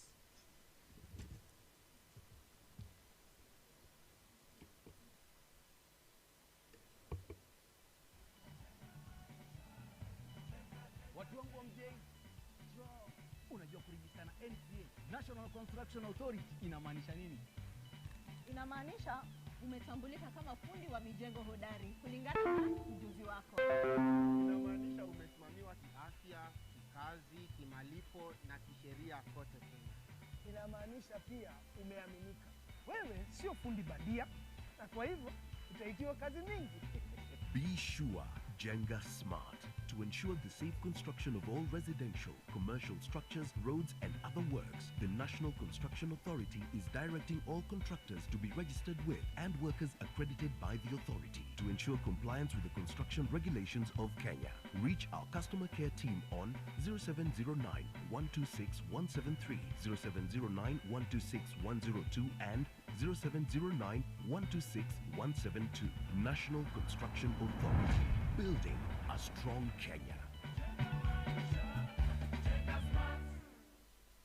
What do you need to be registered as a contractor with the National Construction Authority? Log on to site, click on register to be